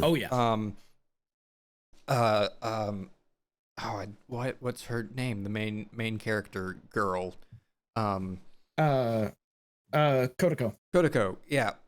Because she doesn't like her first name, so everyone calls her Iwanaga. I really liked that she used the not 1 but 4 stories, because a single story wouldn't sway everyone, and so she's like, this is the goal here is to make people doubt, and so we're going to use multiple avenues of attack to reach as many people as possible. Like, that felt smart. That they just go to the construction site where Nanase died and ask a spirit who was there, like, what happened? And he's like, oh yeah, I saw it, this is what happened. Like, smart. And it kind of lined up with like they kind of just like confirmed some of the facts that they were working up toward. And so I even love too that the cop character like sort of calls out like, wait a second, we just found out what happened. Like, you know, like why couldn't we just done that in the first place? So it's like, and she explains like the reason why she wanted to learn all this other stuff, figure out what people know and have found out first, then confirm or refute that. And then like, look, just because we know what happened doesn't mean we've solved this problem. And the problem that, now like, is reality and the official story aren't always the same. And so it's good to have both. It's good to have the police reports, and it's also good to have the actual eyewitness account from the spirit. So then you can sort of take elements of fact from everything, because nothing the spirit says isn't going to make sense. It's what actually happened. So you can take elements from all of this to spin your tale that's going to cause people to doubt this Tulpa's power. And it's done in a very, very smart way. The explanation of the powers was smart too. That could have been something that was hand waved away. And while I don't like some of the like visual choices in explaining the way that his future picking powers worked, it would have been, they showed a branch. But, and I'm thinking, like, rather than going into this like ethereal image of him pulling these golden threads, couldn't it have been he's like tracing the line of a branch and like snapping off the twigs as they come to show that he's picking the path that it's going down. Like that would have been a better visual. The like golden circuit board that was supposed to be a tree was real generic. I agree. Yeah, I didn't like it. I think it would have been an easier visual metaphor to show him like tracing the path that he wants on this branch and snapping off the other twigs in order as they come along the path that he's selecting. That's big, and I think that would make it more clear too, because the visual metaphor they chose wasn't as clear as that would have been, in my opinion. But just like that, I do disagree with the visual choice there, but the way they explain it and the actual powers themselves, the rules of the world, make sense and they track and they don't get broken, which is important for a story like this. The world building felt believable too. Like this felt like a world where these spirits could exist, and the way that the spirits interact with the world and what people assume based on that all felt really believable. The Kuro backstory episode was so cool. Like getting to actually see and again, they just kind of reveal that, like, here's the flashback, and it's like, you could have woven that in a little better, but the actual backstory itself is so cool. Like ancient ancestors who wanted these powers, and so they've been just just strip mining generations of their family to find a person who can handle it. It's a fascinating story, and it's insane, and it tells you a lot about him as a character. And I really liked too, like the motivation that they gave for Rika and stuff like that. It's like she doesn't really have a reason to be doing this except for, she wants to try to create a god in the hopes that that god can then give her the miracle of being able to die. Because both she and her cousin, who have these same powers, like they talk about toward the end, like they sort of kind of like accepted it and whatever. On the other hand, like she like really wants to see how far she can push it so that she can undo this thing. The idea being she's trying to create a god that can kill her. Yes. Because nothing else can. And so like that's really interesting. And so like, the ongoing efforts of them to like, because they're gonna have to keep dealing with her. She's immortal just like he is. And so you basically got like this a villain that it makes sense to have be ever present. Like you can't like do anything about them really. Within reason, like you could try to like maybe like restrict her movements or ability to do anything, like if you got her like in a jail cell that was like really secure, something like that. But even then, with her ability to change the future, like she can make a lot of things happen to get herself out of that. So but like her goal of like she's trying to see how far she can push things in order to create a god, it's like, okay, that's neat. I like that. So it's a very neat story, and it kind of has it kind of has the Buffy feel too, of like there's the big bad, but there's also these other little arcs like the snake god arc or snake spirit arc. Like and that's part of kind of what makes me wish they would have given us a little more interaction with the characters in different arcs, different settings, is because I'd like to see what this world has to offer. And so far I've gotten a snake spirit that you lie to and a tulpa. And it's like, okay, cool. That's cool stuff. And you did it in a very intelligent way. Do you have anything else? Is kind of the way that I felt watching the show, because it felt kind of like they didn't. Like, we have to make this Tulpa arc last. It was, I don't know. I got very mixed feelings about it. I enjoyed watching it. I didn't hate watching it. It's presented in a very smart way. It's a very smart show. It knows its world, and it gives it to you in a believable way. The character interactions, especially between Kodako and Saki, were really cool. Like those two kind of butting heads. Those were great moments and very funny. When Kodako tells the little ghost kid, like, they're gonna go meet. They go to meet at a cafe. Kodako beats Saki to the cafe. Saki, by the way, who I'm not sure if we explained, is the ex-girlfriend of the main male character, who is Kodako's current boyfriend. So they go to meet at this cafe, and they butt heads. Of course, the ex and the current girlfriend are butting heads, because that's, a good place to get some comedic relief, and it makes sense. They go to meet at this cafe, and this ghost kid shows up and tells Kodako, "Hey, there's the Tulpa showed up." the steel what was the actual name of the Steel Lady Nanase. The Steel Lady Nanase, yes, shows up, and the ghost kid shows up. Hey, she's here. She's over here at this other place. And Kodako tells the kid, okay, so you hang out here. I have a friend coming. When she gets here, you tell her to either wait here or come meet me there. And she's like, and she really likes kids, and she wouldn't mind if you like grabbed her boobs and like slapped her butt and shit, and then leaves. And of course, like she's fucking with her because like the whole time she's like been super uneasy about the spirits and everything like that, and like still gets like really anxious around them. And so like the whole time, like she's hanging in there because she's a cop and she's trying to do her job and help people and everything like that. But she's like she's like hating every moment of it. Right? I'm gonna tell this little child ghost to grab her boobs just to fuck with her, and then leaves. And it's like I appreciated that moment. And then there's a lot of little moments like that are kind of scattered throughout this something of a dour story. There's a lot of those sort of moments of levity that are scattered throughout, and they did that very well. And I really enjoyed that. That made me laugh out loud when she was like, I'm sure she wouldn't mind if you grabbed her boobs. This isn't nearly as painful as being deflowered.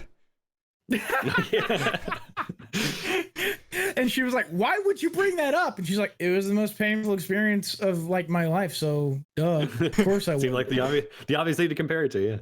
Yeah. Also, it was really interesting, that scene too, where some people talked about how they really liked the portrayal of, in Fullmetal Alchemist, the manga especially, what it's like to have a character with a disability of some sort and it like not be a big thing. And so like she's missing an eye, missing a leg, and so there was the one scene we got where we saw that like she was having to put the false eye in some solution overnight and stuff like that, and she had her false leg off. And it's interesting too, I don't know if this is the way it would typically work. I guess it could in theory.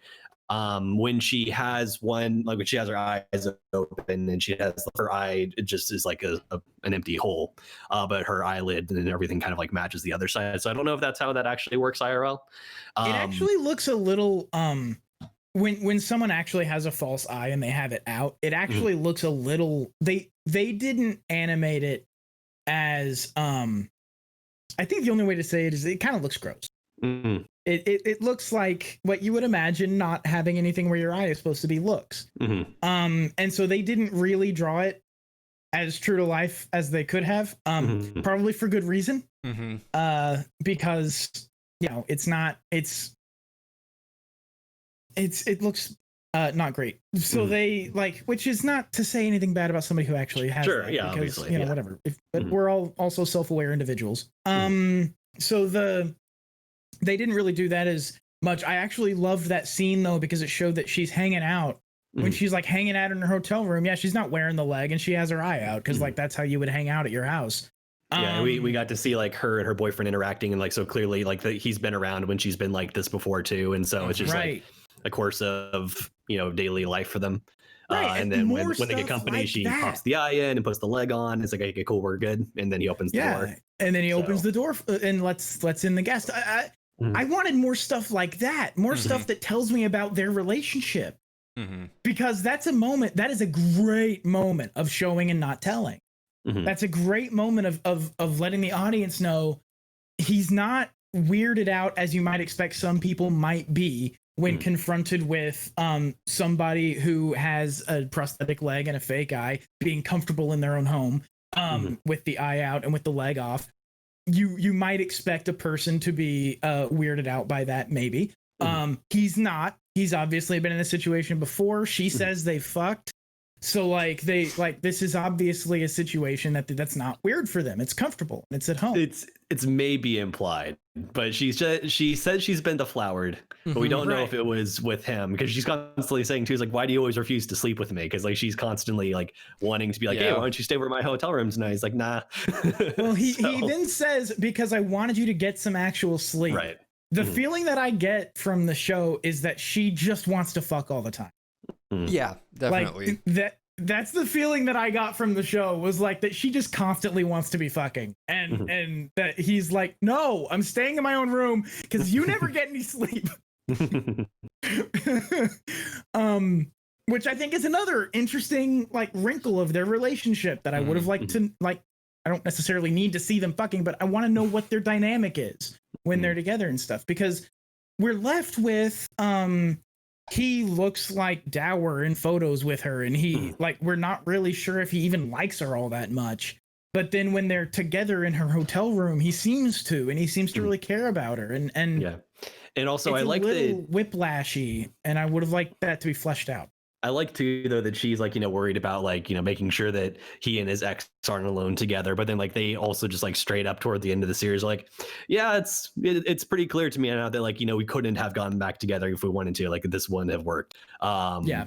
And so like they're able to kind of like, get a little bit more closure on their breakup and that sort of stuff too. And so like obviously she's more worried than she needs to be about it. But I like that was kind of like a realistic and just kind of like nice conclusion to that, and they didn't play it up super like for drama. Like it's not this constant like, oh, who's he gonna choose thing, right? No, they didn't do that at all, and I thought that was great as well. Yep. They also ended it with like they had exchanged numbers when they were going to be working together on this case, and then afterward they deleted each other's numbers because there was no need for them to have them.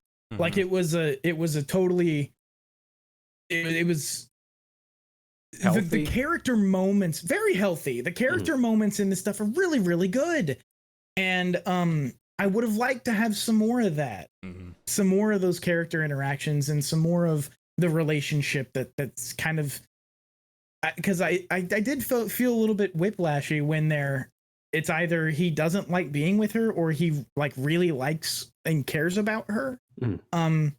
One thing I've noticed about myself is I tend to believe shows too readily when they're like, the main character doesn't like this character, and I'm like, okay, the main character doesn't like this character. That's what it's telling you. What they actually mean is the main character is pretending like he doesn't like this character, but he secretly actually kind of does, which is not, in my experience, the way that humans work. But I don't know.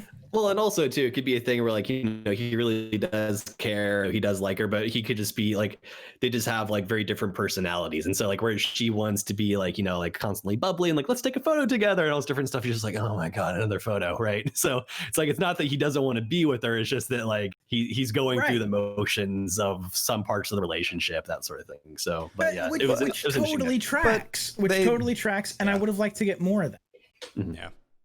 Well, the show was light on content. I've said everything I have to say. You guys have anything you want to say before we close? Not in particular. I think we've hit on most of the main points. I would definitely say, kind of as we've mentioned throughout, that it's definitely a show worth checking out. I don't know if I would like Dean said, it's like I didn't love it, and it definitely has a few issues here and there with pacing and that sort of thing. But like, it's definitely a show. If it's something that like you're not going to recommend it to everyone, right? Because it's not like I'm very few shows are for everyone. For someone who kind of likes Bake, for someone whose favorite part of Death Note is the cerebral parts of Death Note, for those kinds of people, they would really probably enjoy this. Probably fans of Boogie Pop, that sort of thing. Right. So I can think of several people that like I would definitely recommend this to and be like, hey, so it's not like amazing, but it was a really good show with a lot of really interesting ideas. I think that's probably the biggest thing for me is like a lot of really cool ideas they did really well. So very cool ideas. I would have liked a little more character, character moments. That's really my only complaint about it, because I feel like if you actually inserted character moments, it would have made the pacing feel better too. So yeah, I don't know. I'm not down on it at all. I enjoyed watching it. It's definitely got, like you said, great ideas, and yeah. Well, this has been episode 91 of AniFiles. We are available on Apple Podcasts, wherever great podcasts are distributed. We live stream this show on Twitch, twitch.tv/Exercy at 10 a.m. Pacific on days when I don't sleep through my alarm. Hey. I upload the VODs also to YouTube on the AniFiles channel. If you like this show, you can support us on Patreon, patreon.com/AniFiles. I mentioned it earlier in the show, but we have a Discord where you can see us react to the shows that we have to watch in real time as we are watching them and suffering our own personal hells. Because So if your favorite part of this show is watching us be miserable, and I know for some of you, Ariel, that is your favorite part of this show, join us in the Discord and you can get even more of that. Link in the show notes in the description, or !Discord in Twitch chat. And you can follow us on Twitter at FilesAnnie. We are a product of alternative internet radio. You can find us and our other great shows at airad.io. And you can follow the network on Twitter at AltNetRadio. I've been Ryan. You can find me on Twitter at Xerxes and on AnyList user Xerxes. Chris, where can people find you? You can find me on Twitter at KRUEGER_Chris. You can also hear some of my past podcasting work on the backward-compatible.com podcast, Games and New Media with a Splash of Academia, and the Doc and Krieger cast, the official podcast of Doc and Krieger Games. And Dean? Yes, I have been Dino. You can find my show, Dino Files, on Alternative Internet Radio. Oh, my Twitter. I totally skipped that part. I'm on Twitter at Dino Files, just those letters. No other special characters. And nothing that you're not allowed to do in a Twitter handle, like a space. None of those things. You can also read the things that I write sometimes, the Rogue File, roguefile.com. We will be back probably next week to do our Twitch exclusive bracket drawing for our shows. Twitch exclusive. Those streams tend to be shorter, so if you want to come hang out and watch us make fun of shows based on their title and description, it's always a lot of us pulling names out of a hat and some occasional funny moments. So trying to guess the plot of a show based on the title and the jacket text that's on, like, the poorly translated jacket text from Mal is... We've had a lot of fun with some of them. One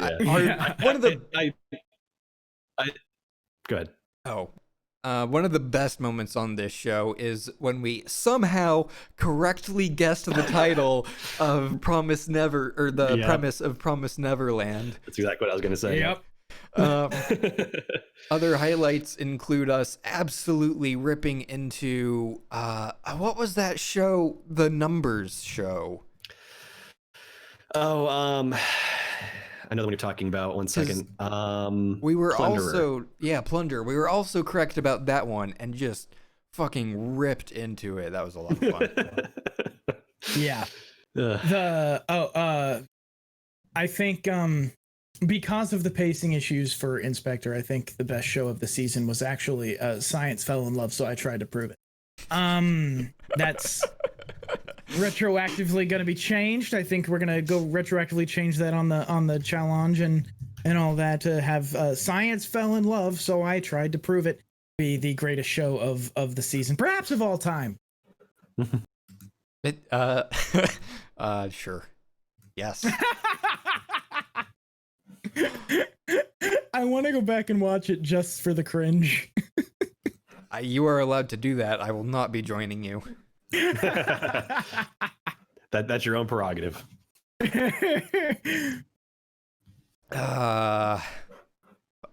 We don't have a sign off for these, so peace.